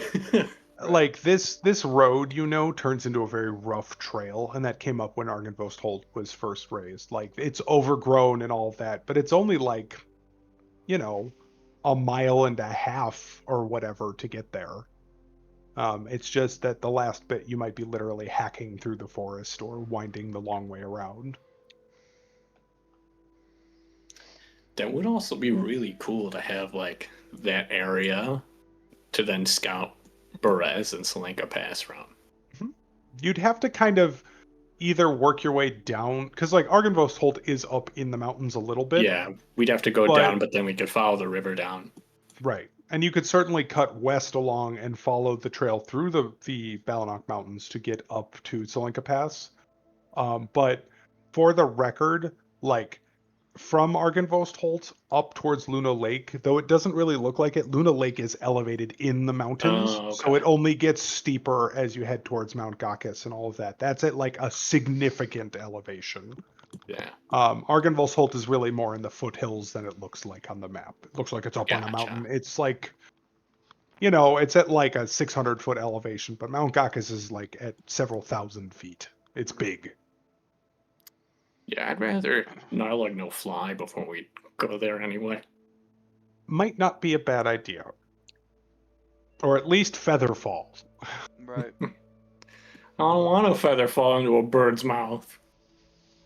No, you do not. But if you are scaling a cliff to actually like lay climbing ropes to get up an untamed mountain, you'd rather have Featherfall in case your lead climber slips. True. Right, Rolmir? Because that'll probably be you. Yep, I would like the Featherfall. I only got hoofs. Do you have hooves? I thought the tieflings did. They vary Not greatly in necessarily. biology, but they can. It's up to you if you have feet or hooves. At this point, you've been so sneaky. I don't know if you want to be sneaky going clip clop, clip clop. Well, I Cannon, would assume Cannon, he's got hoofs now. I always assume it's more like a goat than a horse, and goats don't like make clip clop noises because they're kind Yeah. of a little bit more padded. I got rubber. Yeah, you get boots Horseshoes? on either way, right? Rubber horseshoes. Kitten Just- mittens. Rubber horseshoes, kitten mittens. Does your tiefling make too much noise? Noise all the time. He does that weird walk whenever they're on. Yep. I haven't seen you scaling any towers, so surely you're not a goat. No one can uncover Right, the just- secrets of the He goat just tower. sees a vertical wall. He just has to scale it. Mhm. Just see him ominously standing at 89-degree angles.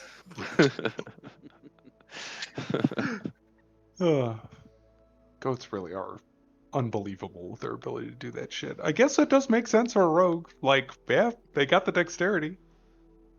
I like the idea of using our Invulsal as a base, because we do need to check out Berez. We know mhm. that Yeah, we have a There's some force in face shit there. going on there, dude. Yeah, and you we know something think important the is other there. seed is there. Yeah. Yep. So there are You two do big also know it's reasons. supposed to be very dangerous. That is, you've Yes, heard the that's why name I think Baba having a Lysaga a close few base times. is Yes. very important. That would be awesome. Yeah. Hey, Buca de Beppo. Buca de And Beppo. we do also still have a fortune in Kresk, but that's still going to be a while. Yes. Although I wonder which order we should tackle that in. I don't know. We'll get there when we get there. We got other shit to do first. Right. Yes, you're Yeah, fairly depending on certain how that soon we wrap up tomorrow. I mean, maybe we do make a break for Ardenvolf still, just so we can figure out what's going on over there and then figure out if it is a viable plan for us in the future. Right. that's true. You could very easily talk to Lady Wachter first thing in the morning and then head out if you wanted. And Von Richten would say, it may very well be something we have to approach multiple times anyway, but at least seeking out an initial meeting is not a bad idea, if that's a route that you want to go with. Like I said, we at they least weren't talk to them. exactly talkative when I spoke to them, but having encountered this lost knight a few times, you may be able to provide a bit more of a reason for them to speak to you.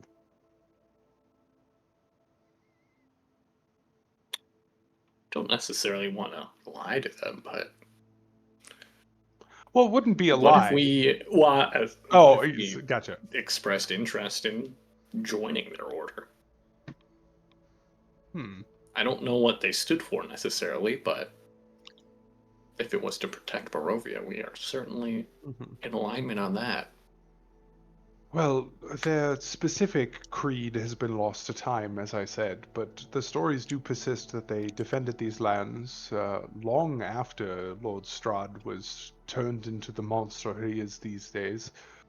So it's likely that, well, yes, they did stand for protecting these lands and its people.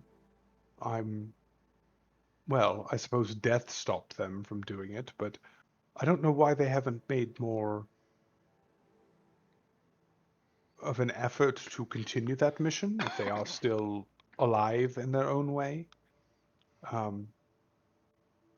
But I would assume their goals and morals would align with your own. Assume either due to numbers or lucidity. And yeah, I think Von Richten would launch into a brief explanation that I'm not going to specifically role play out, talking about how revenants, they're not brought back on purpose, they're brought back with a purpose. And that if they don't accomplish it, which is what will allow them to finally rest, they do start to kind of lose everything hollow. but that purpose. Yes, they start to go hollow.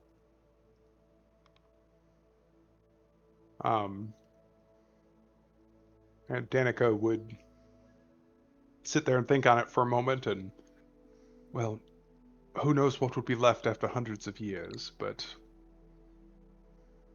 maybe you can at least use the thought that you are here to finally bring down their long-standing enemy to snap them back to reality as much as possible. That's my hope. Alright, Herbert's got to play for tomorrow. He's happy. Fair enough. And I think that's certainly a lot of information that you guys didn't have. Well, people are taking notes.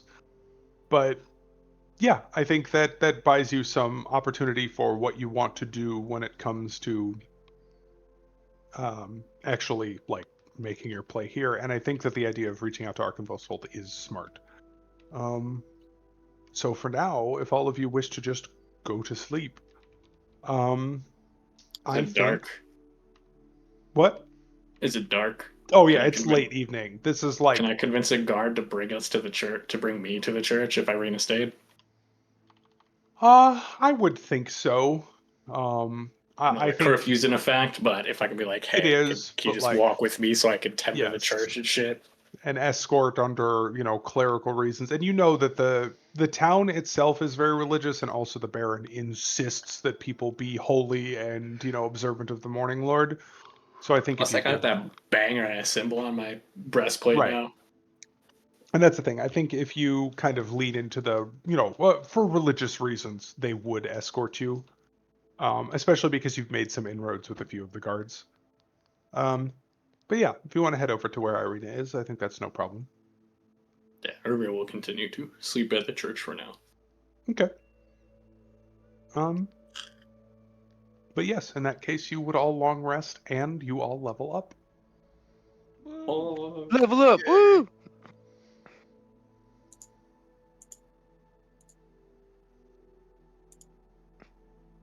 So if anybody has any questions about that, let me know. But I don't know if you've already picked kind of what you're planning to do. I don't think there's a whole lot of features to pick. Yep. Just get a new spell Take rank. average, bugger. I always take average for HP, I'll be honest. Yep. Yeah. I had a character I rolled for back in 3.5, and I rolled minimum 3 levels in a row and regretted it the entire time. Evasion and He was a multi-class rogue wizard. He was very squishy. Cons a dump stamp for both of those. your sneak attack damage increases Oh. to 4d6. I Nice. get Death Ward for free. You do. It's like one of the better spells at that level. It's a very good one.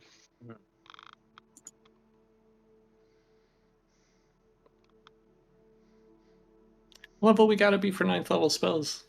11? 17 17? for 9th level spells. Yeah, Or, no, never. I'm dumb.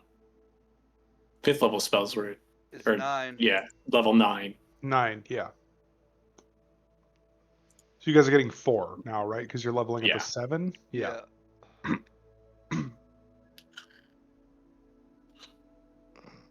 That's what I'm taking. Summon elemental.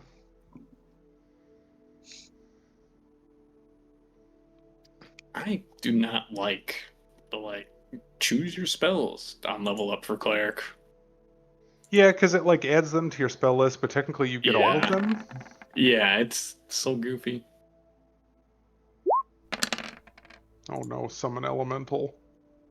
That's good sneak attack damage. I also Yeah, get only Blight, which is not even on my sheet. You might have to add it. I believe Blight is a wizard spell. Yeah, that's what I assumed. Also, Ayakobachi, as you meditate for the night, and you are going over everything that leads to this breakthrough in your level up, the focus that you were gifted, I think, would shift in response to this new power you have access to. And previously, it's all the natural ingredients you needed, the acorn and all of that. But I think that now, as you kind of look at it, dotted in on the cap of that little gilded acorn, you see 4 tiny gems that represent the 4 elements that you were able to call forth with your summon elemental. So that will count for the same focus. You do not need to find your gold inlaid vial. Got it.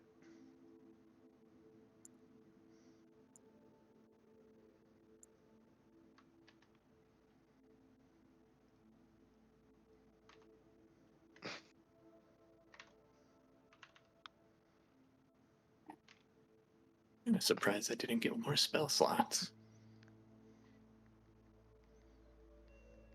I feel like cleric and druid spell slot growth is kind of slow. Yeah, you just get the one level 4th one. Mm-hmm. But I think you get an additional 3rd and 2nd, don't you? I think that's like level 6. You get 3 level Ah, 3s and 3 yeah, level yeah. 2s or whatever. Mm-hmm. And the next one you'll get like 2 level 4s. Mm-hmm. And then the next one will be 1 5, and you'll have 3 4s or 2 4s. I forget how high they go. I think it's 3 up to level 3, and then 2 2 2 2 2. I don't remember. Something like that, though. But the ones who are really slanging higher level spells all day are the wizard and the sorcerer. Are we planning on doing the Ezek stuff tomorrow? Sounds Killing like Ezek maybe. or scouting Ezek? Like we still need to Okay. come up with a solid plan. We've Okay. crafted ideas. Well, I'm gonna unprepare and large reduce then. Yeah, I think the plan sounded like it might be waiting a couple days before you deal with Ezek, because you want to deal Yep. with him shortly before it's time to actually handle the Baron, but not too far in advance. You don't want to like tip him off and make him paranoid. Right. Um, sounds like today might, or tomorrow rather, might be more like an adventuring day Mm. than a town day. So you guys are heading to Arkenval's Holt, which you have all been warned is like a big old stronghold, and has all these ancient revenant knights in it.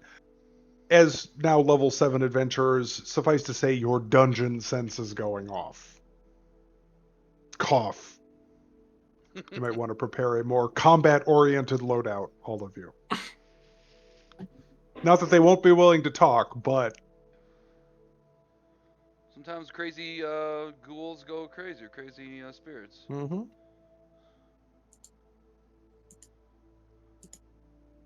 Well, it's a good thing getting that stuff silvered. right? Could come in handy. Also, 4d6 on the sneak attack's real nice. Mm-hmm. Yeah, I want to do it. Stab a pillow or something. Test it Mm-hmm. out. Pillow just explodes. Didn't see it coming. It's like one of those fucking punch knives that has the compressed air charge in it, so when you stab something, it actually causes them to explode. Right. Is there Super like incredibly illegal, by the way. is there like a would that be like force damage? Like, is there like a magic repair though that has force damage attached to it? Oh, I'm sure you could magic up all sorts of things, but I don't know of one off the top of my head. Just so I could do something like that. Cause them to explode. The exploding Well, I feel rapier. like, yeah, there used to be exploding elemental weapons. Um, now it's just like a fire enchanted sword or whatever. But there used to be, frost or flaming or whatever. But then there was also like the what was it, frozen burst, which is what I always had on my Warhammer on my first character. I got access to it early on, saved a bunch of gold. But what it was is it added the d6 of cold damage when you hit things, but when you crit, it added like 6d6 of cold damage or something. Oh god. It was like when you crit the whatever it was, the element actually like exploded off of the weapon and caused a whole shitload of damage. Sounds. I mean, if it's 66s, yeah, that How did sounds. you? Yeah, I mean, it was a lot. Although critting did not multiply dice like it does in this, so Oh, that okay. was yeah. Uh, but Ervir, how did you cast the entire school of abjuration at once? Only 16 DC, bro. Don't worry Oh, about it. okay, Because I'm trying to click to add in Guardian of Faith. gotcha. Is that another summon? It is, but it is limited on its damage capped, Interesting.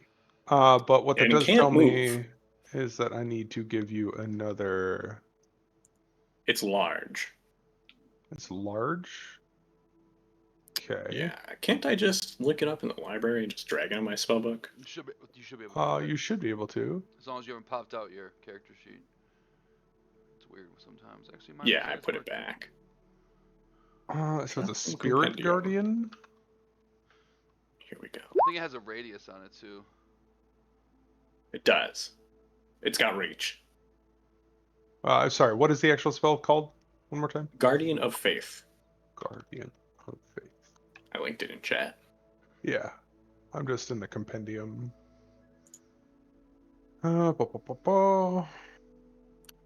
Delete this blank spell slot. Why can I never figure this shit out? That is dope spell art.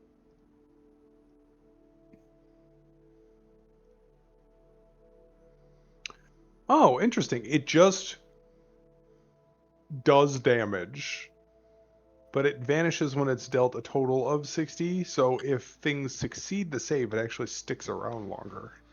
Yeah. But it doesn't, like, provoke, from what I can tell.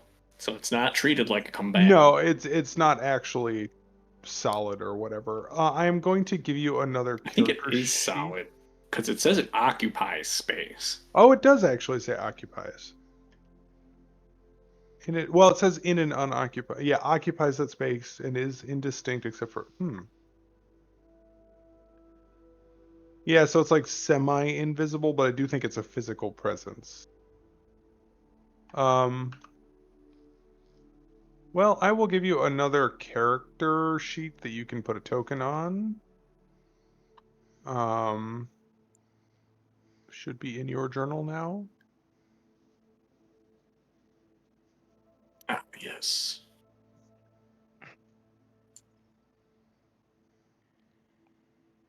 Wants me to, like, add a sheet directly.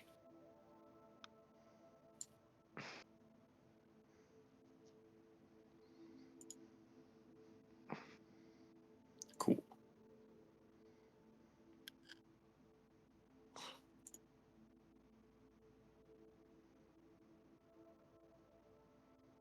Yeah, I already had 10 spells prepared, so at the next level I only get one more spell to prepare, so it's just my new 4th level spell. Very, very easy level for me.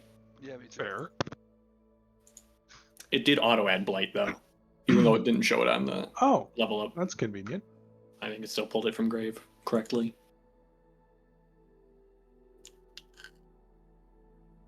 Okay. So in that case, let's get through one more quick encounter here, and then we can have you all heading out on the road in the morning.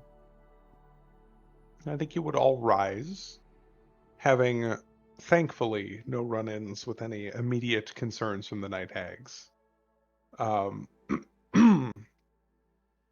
But you do know that you need to speak to Lady Wachter in the morning. And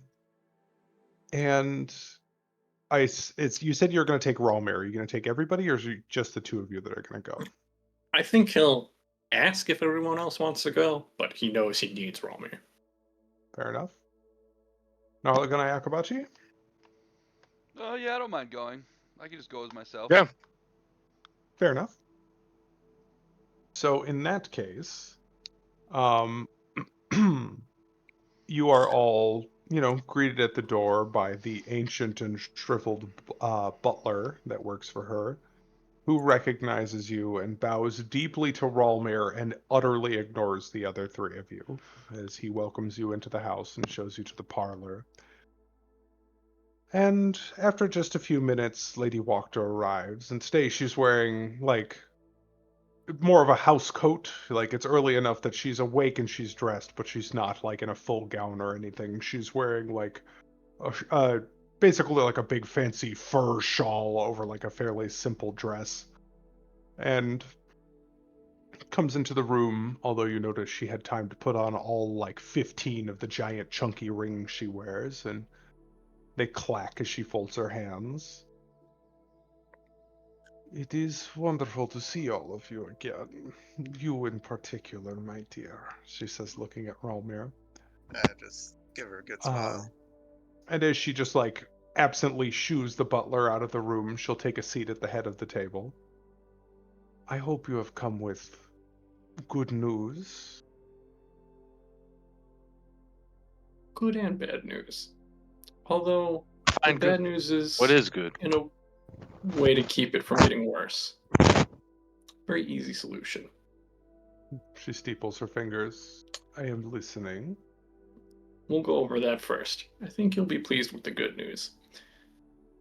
So, as part of our preparations for the coming festivities, we've become very close with the guards. And, as a show of faith and friendship, they've advised us It seems some of your faithful are getting antsy to jump the gun. Rather than I do anything about it see. themselves, they let us know as a favor. Please rein them in so they don't blow our plans. And there's a scowl on her face, but you know it's not directed at you. And she kind of looks down um, at the table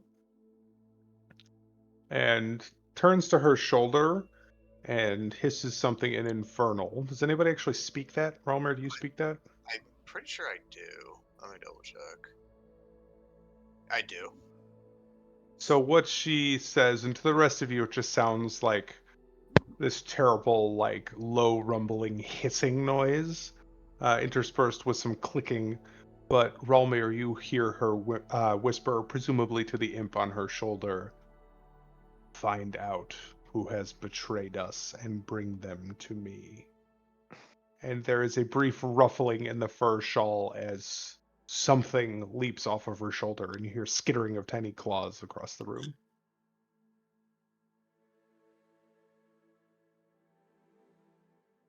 Harvey's not going to interrupt that shit. Mm-hmm. So just wait politely. And yeah, it takes her a moment to kind of recompose herself. "I thank you for bringing this to my attention. It is unfortunate to hear that some of the faithful have been, well, not as careful as they should have been. But it is important, if you do still plan to follow through on your promises, that things go as expected. So I will endeavor to make it so." That's certainly still the plan. And to that end, I was able to perform nothing short of a near miracle very recently. I don't know if you are familiar with the village of Barovia and its inhabitants, The but village, yes, its inhabitants less so. I do not find any use in such a peasant town. the son of the priest there had been somewhat recently afflicted by vampirism. But through divine grace, that is no longer the case. She leans forward, like rests her forearms on the table, and she locks eyes with you. And you can feel her studying you, looking for any sign of dishonesty. That's why I was like, nope, It that's is, all true, baby. I know it is, but No she insight doesn't. needed. And there's Yeah. like a distinct, like, she is not even hiding that she is like focusing on an insight check here. And finding herself satisfied after an uncomfortable length of direct eye contact, she looks briefly to Ralmir, almost looking for you to confirm what Ervir is saying. Man, I just nod. I was in the room for that, right? I'm trying to remember. Yeah, you were Yeah. present. Yeah. Yeah, and I'm just nod and just tell him it's true. She sits back. "It is an almost unbelievable thing that you tell me. But if, well, you were able to hide such a lie from me, I would be impressed." And the chosen one agrees. "But how is this relevant to me?" With your permission, I'd like to examine your daughter to see if I might be able to help.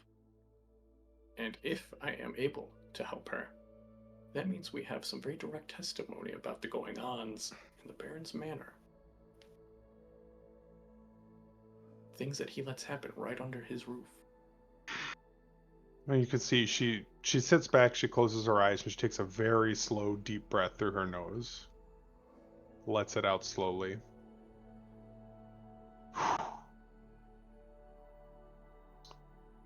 Stella is, well, delicate, perhaps does not even begin to cover it. I care very deeply for my daughter. But you have proven yourself to be a suitable ally. And if you are capable of working such miracles, I would be a terrible mother if I did not at least allow you to try. But you must Don't give want me to your promise it. word Sorry. that you will handle her with the tenderest of kid gloves. Oh, I can certainly promise you that. I'm sure you've heard word of my dedication to the younger ones over at the church that have found themselves without parents or home. She That was nods. once me, so I will certainly do everything I can to keep her comfortable. I'm gonna vouch for him too, just so. Mhm. And I'll also state that even if there was no testimony to be had, Mhm. I'd still offer to do this regardless. I don't want to promise anything just yet, as I know there are still even stronger magics that are still beyond my purview. But I'm hoping that what I have access to now will still be enough. Very well. But there is one more condition. As far as the rest of the town is aware, Stella has been simply inconsolably troubled since she made her escape from the Baron and his damnable son. Her situation is far more fragile than that. Her mind is, well, you will see. But word of this must not get out. Do you understand? That would break HIPAA.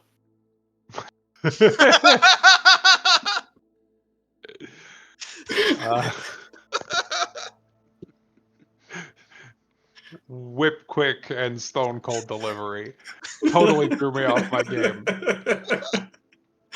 Uh, I'm just gonna go with it. Very well. As long as you promise this and you promise to be gentle, I will take you to her. And she does look around the room. I mean no disrespect, but I do believe it is best that the others remain here. Even you, dear Almir. Irvi agrees. It's best that she have some privacy.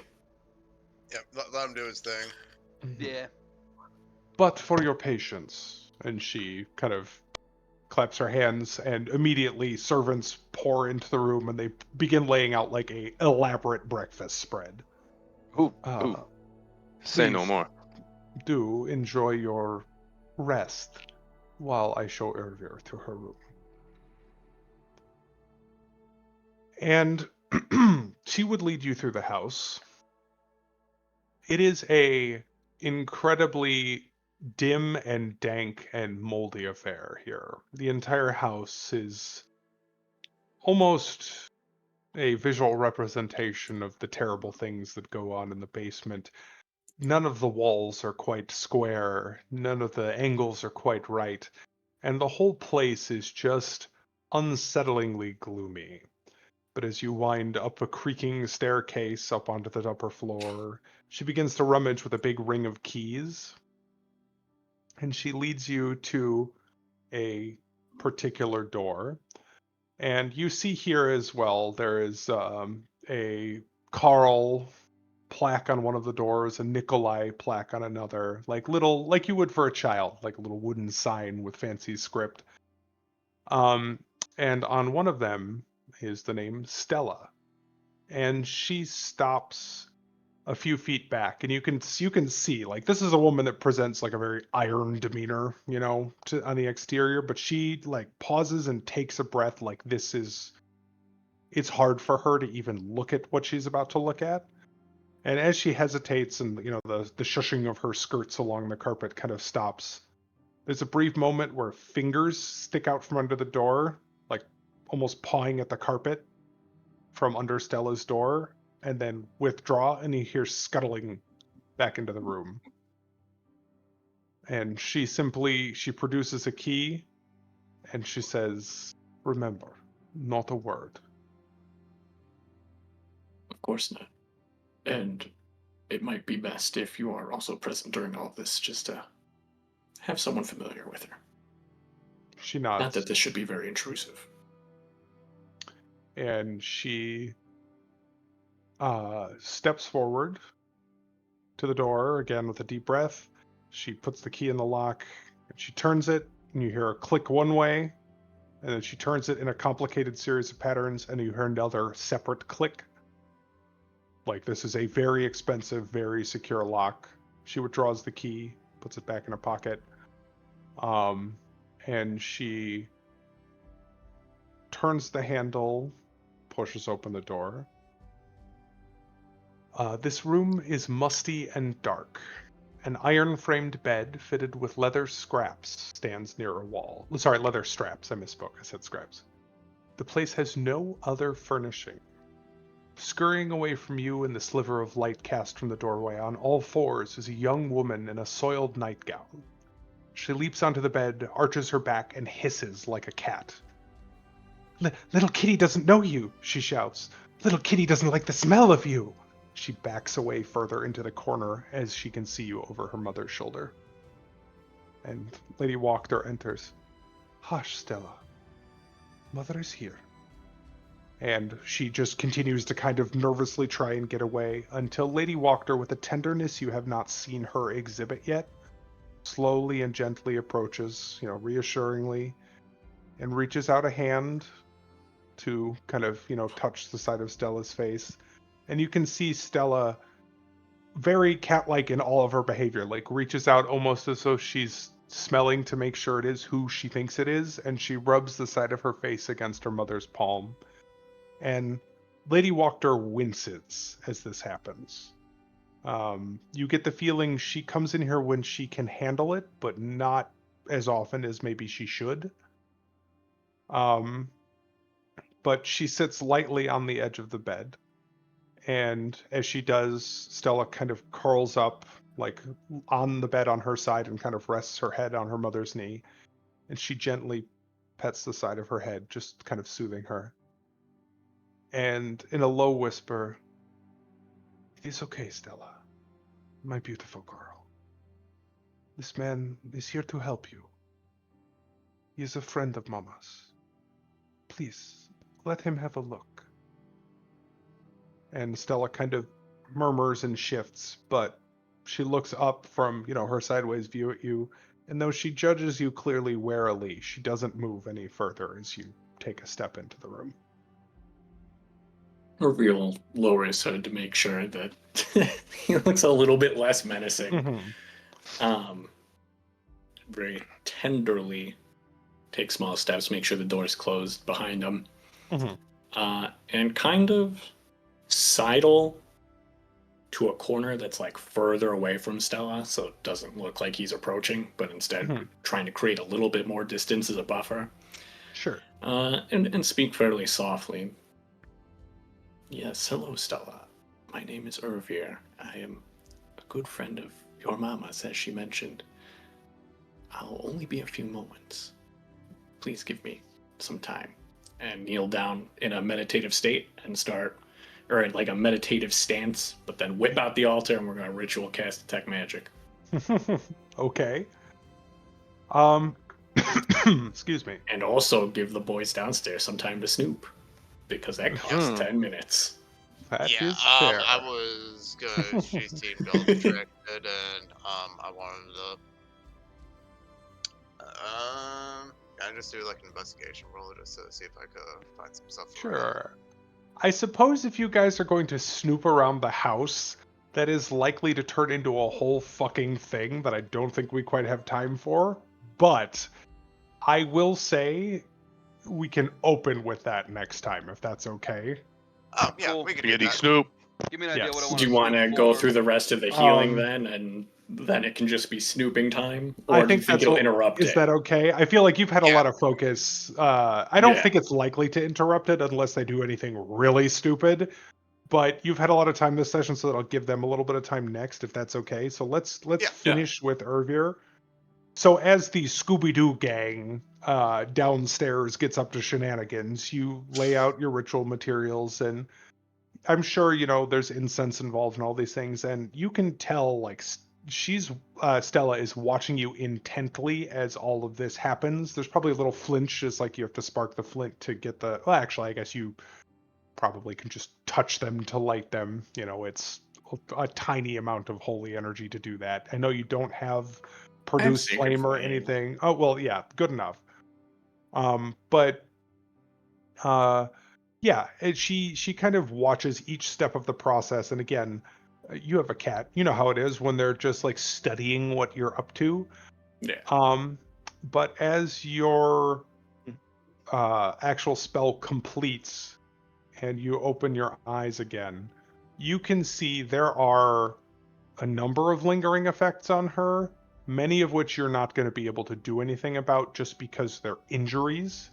But you can see it's not just the heavy haze of some sort of enchantment that dwells, kind of swirls around her head, this kind of angry purple color, but there are marks all along her arms, her torso, her back, signs of damage dealt and then repaired with magic over presumably several days of what you can only interpret as torture.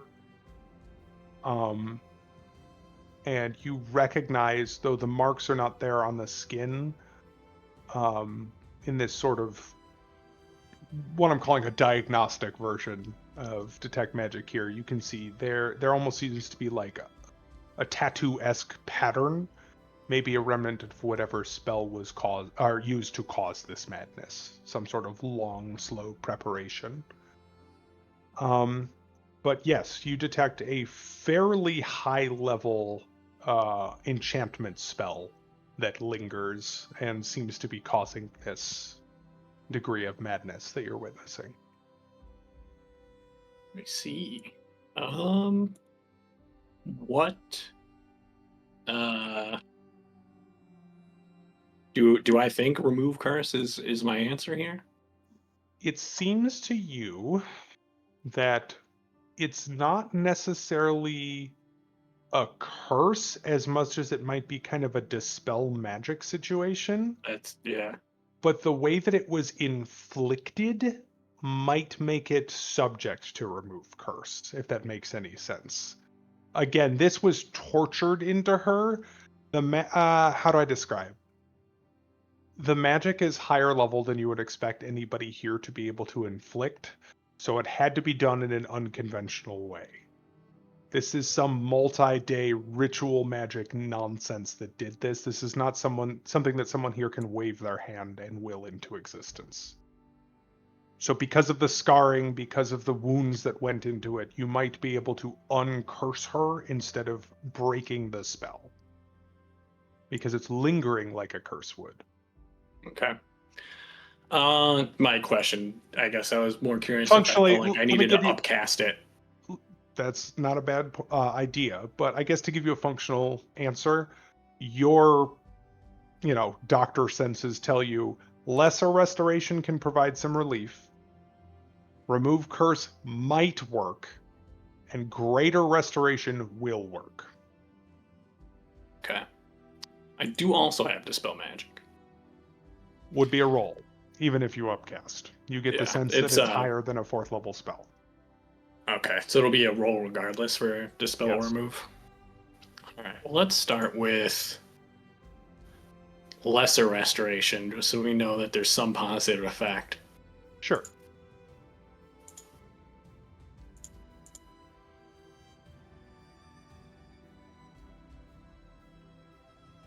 I mean, there's not there, or does that is that gonna have a roll too? I was So like, that's just a no. thing. So it ends a disease or condition.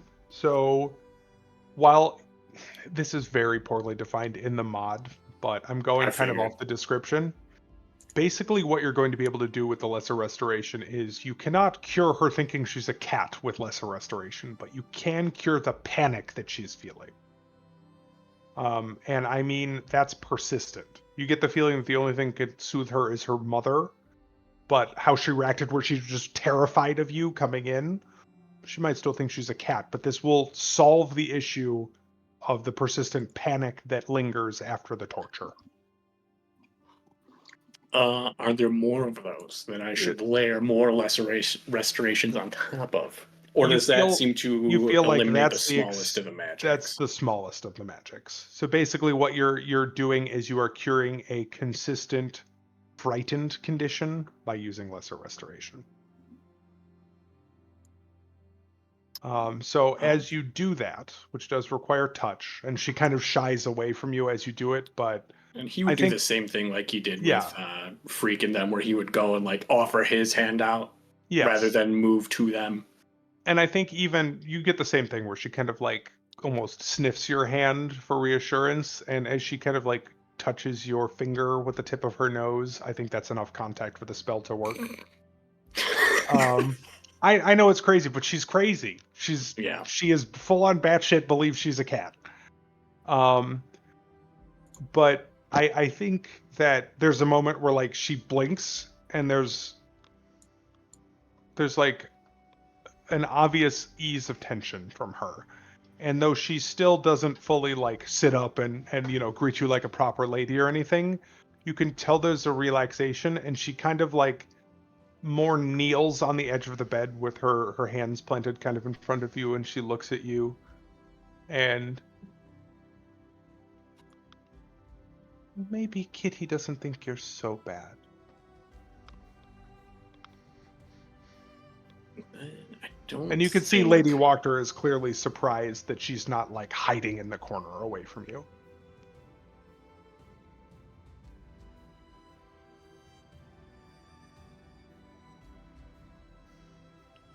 All right.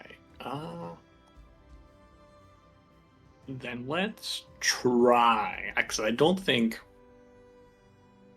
there's not like a mechanic way to upcast remove curse. So I think we just try remove curse. I think you see just how that try it. goes, and then upcast it as spell magic, maybe depending on how that goes. Okay. Link me to spell magic first, because again, I'll give you the remove curse in a sense. It calls for greater restoration in the mod, but let's see. For each spell of 4th level or higher on the target, make an ability check. Yeah, that's basically what I was going to ask anyway. So if I go cast it ahead. at 4th level, if it's 4th level, it automatically ends. But if it's higher, it requires Correct, 10 you still plus have to DC. roll. Yeah. And to save you the 4th level spell slot, I will tell you you can sense this is a higher level spell. This is a 6th level effect. Oh shit. So DC Yes. 16 wisdom check. Correct.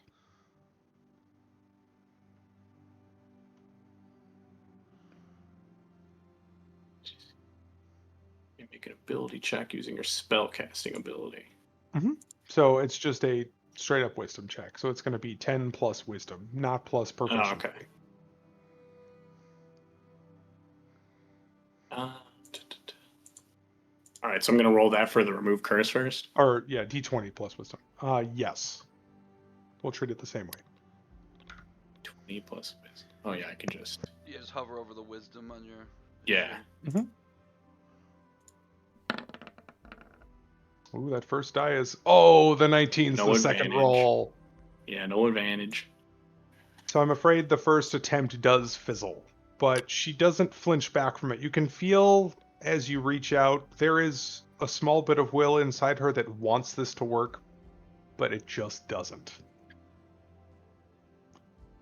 Then I think if that doesn't work, that's when he will then try to dispel magic.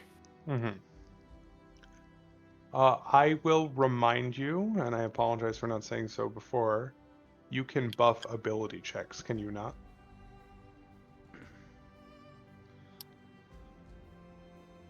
With bless? Or I think that not is how that how that that works? works? It's guidance. Or guidance is. I thought that was like saving throws. Yeah, That's I thought guys blessed. was saving throws. Bless No, is bless is throws saving and That throws. attacks. does say ability check. So if you wish to guidance yourself first. Okay, bless is saving throws. That's what Correct. it is. Attacks, yeah. Yeah, bless is the combat one, guidance is the out of combat one. Yeah. And normally you wouldn't have time to guidance yourself and then dispel magic mid combat, Right. but you're in kind of a quiet ritual space here. Yeah, so we'll go ahead and try to guidance dispel magic. Now, if I click this, what's going to happen? Cast at what level? 3rd level. Okay, so I just Did need not to make roll another it. wisdom roll. Correct. And then you can add a d4. I'm hoping that since I have it ticked, it'll just auto do that. God damn it. It did add it, though. Yeah, I did. Guess what? Twig it a fucking again.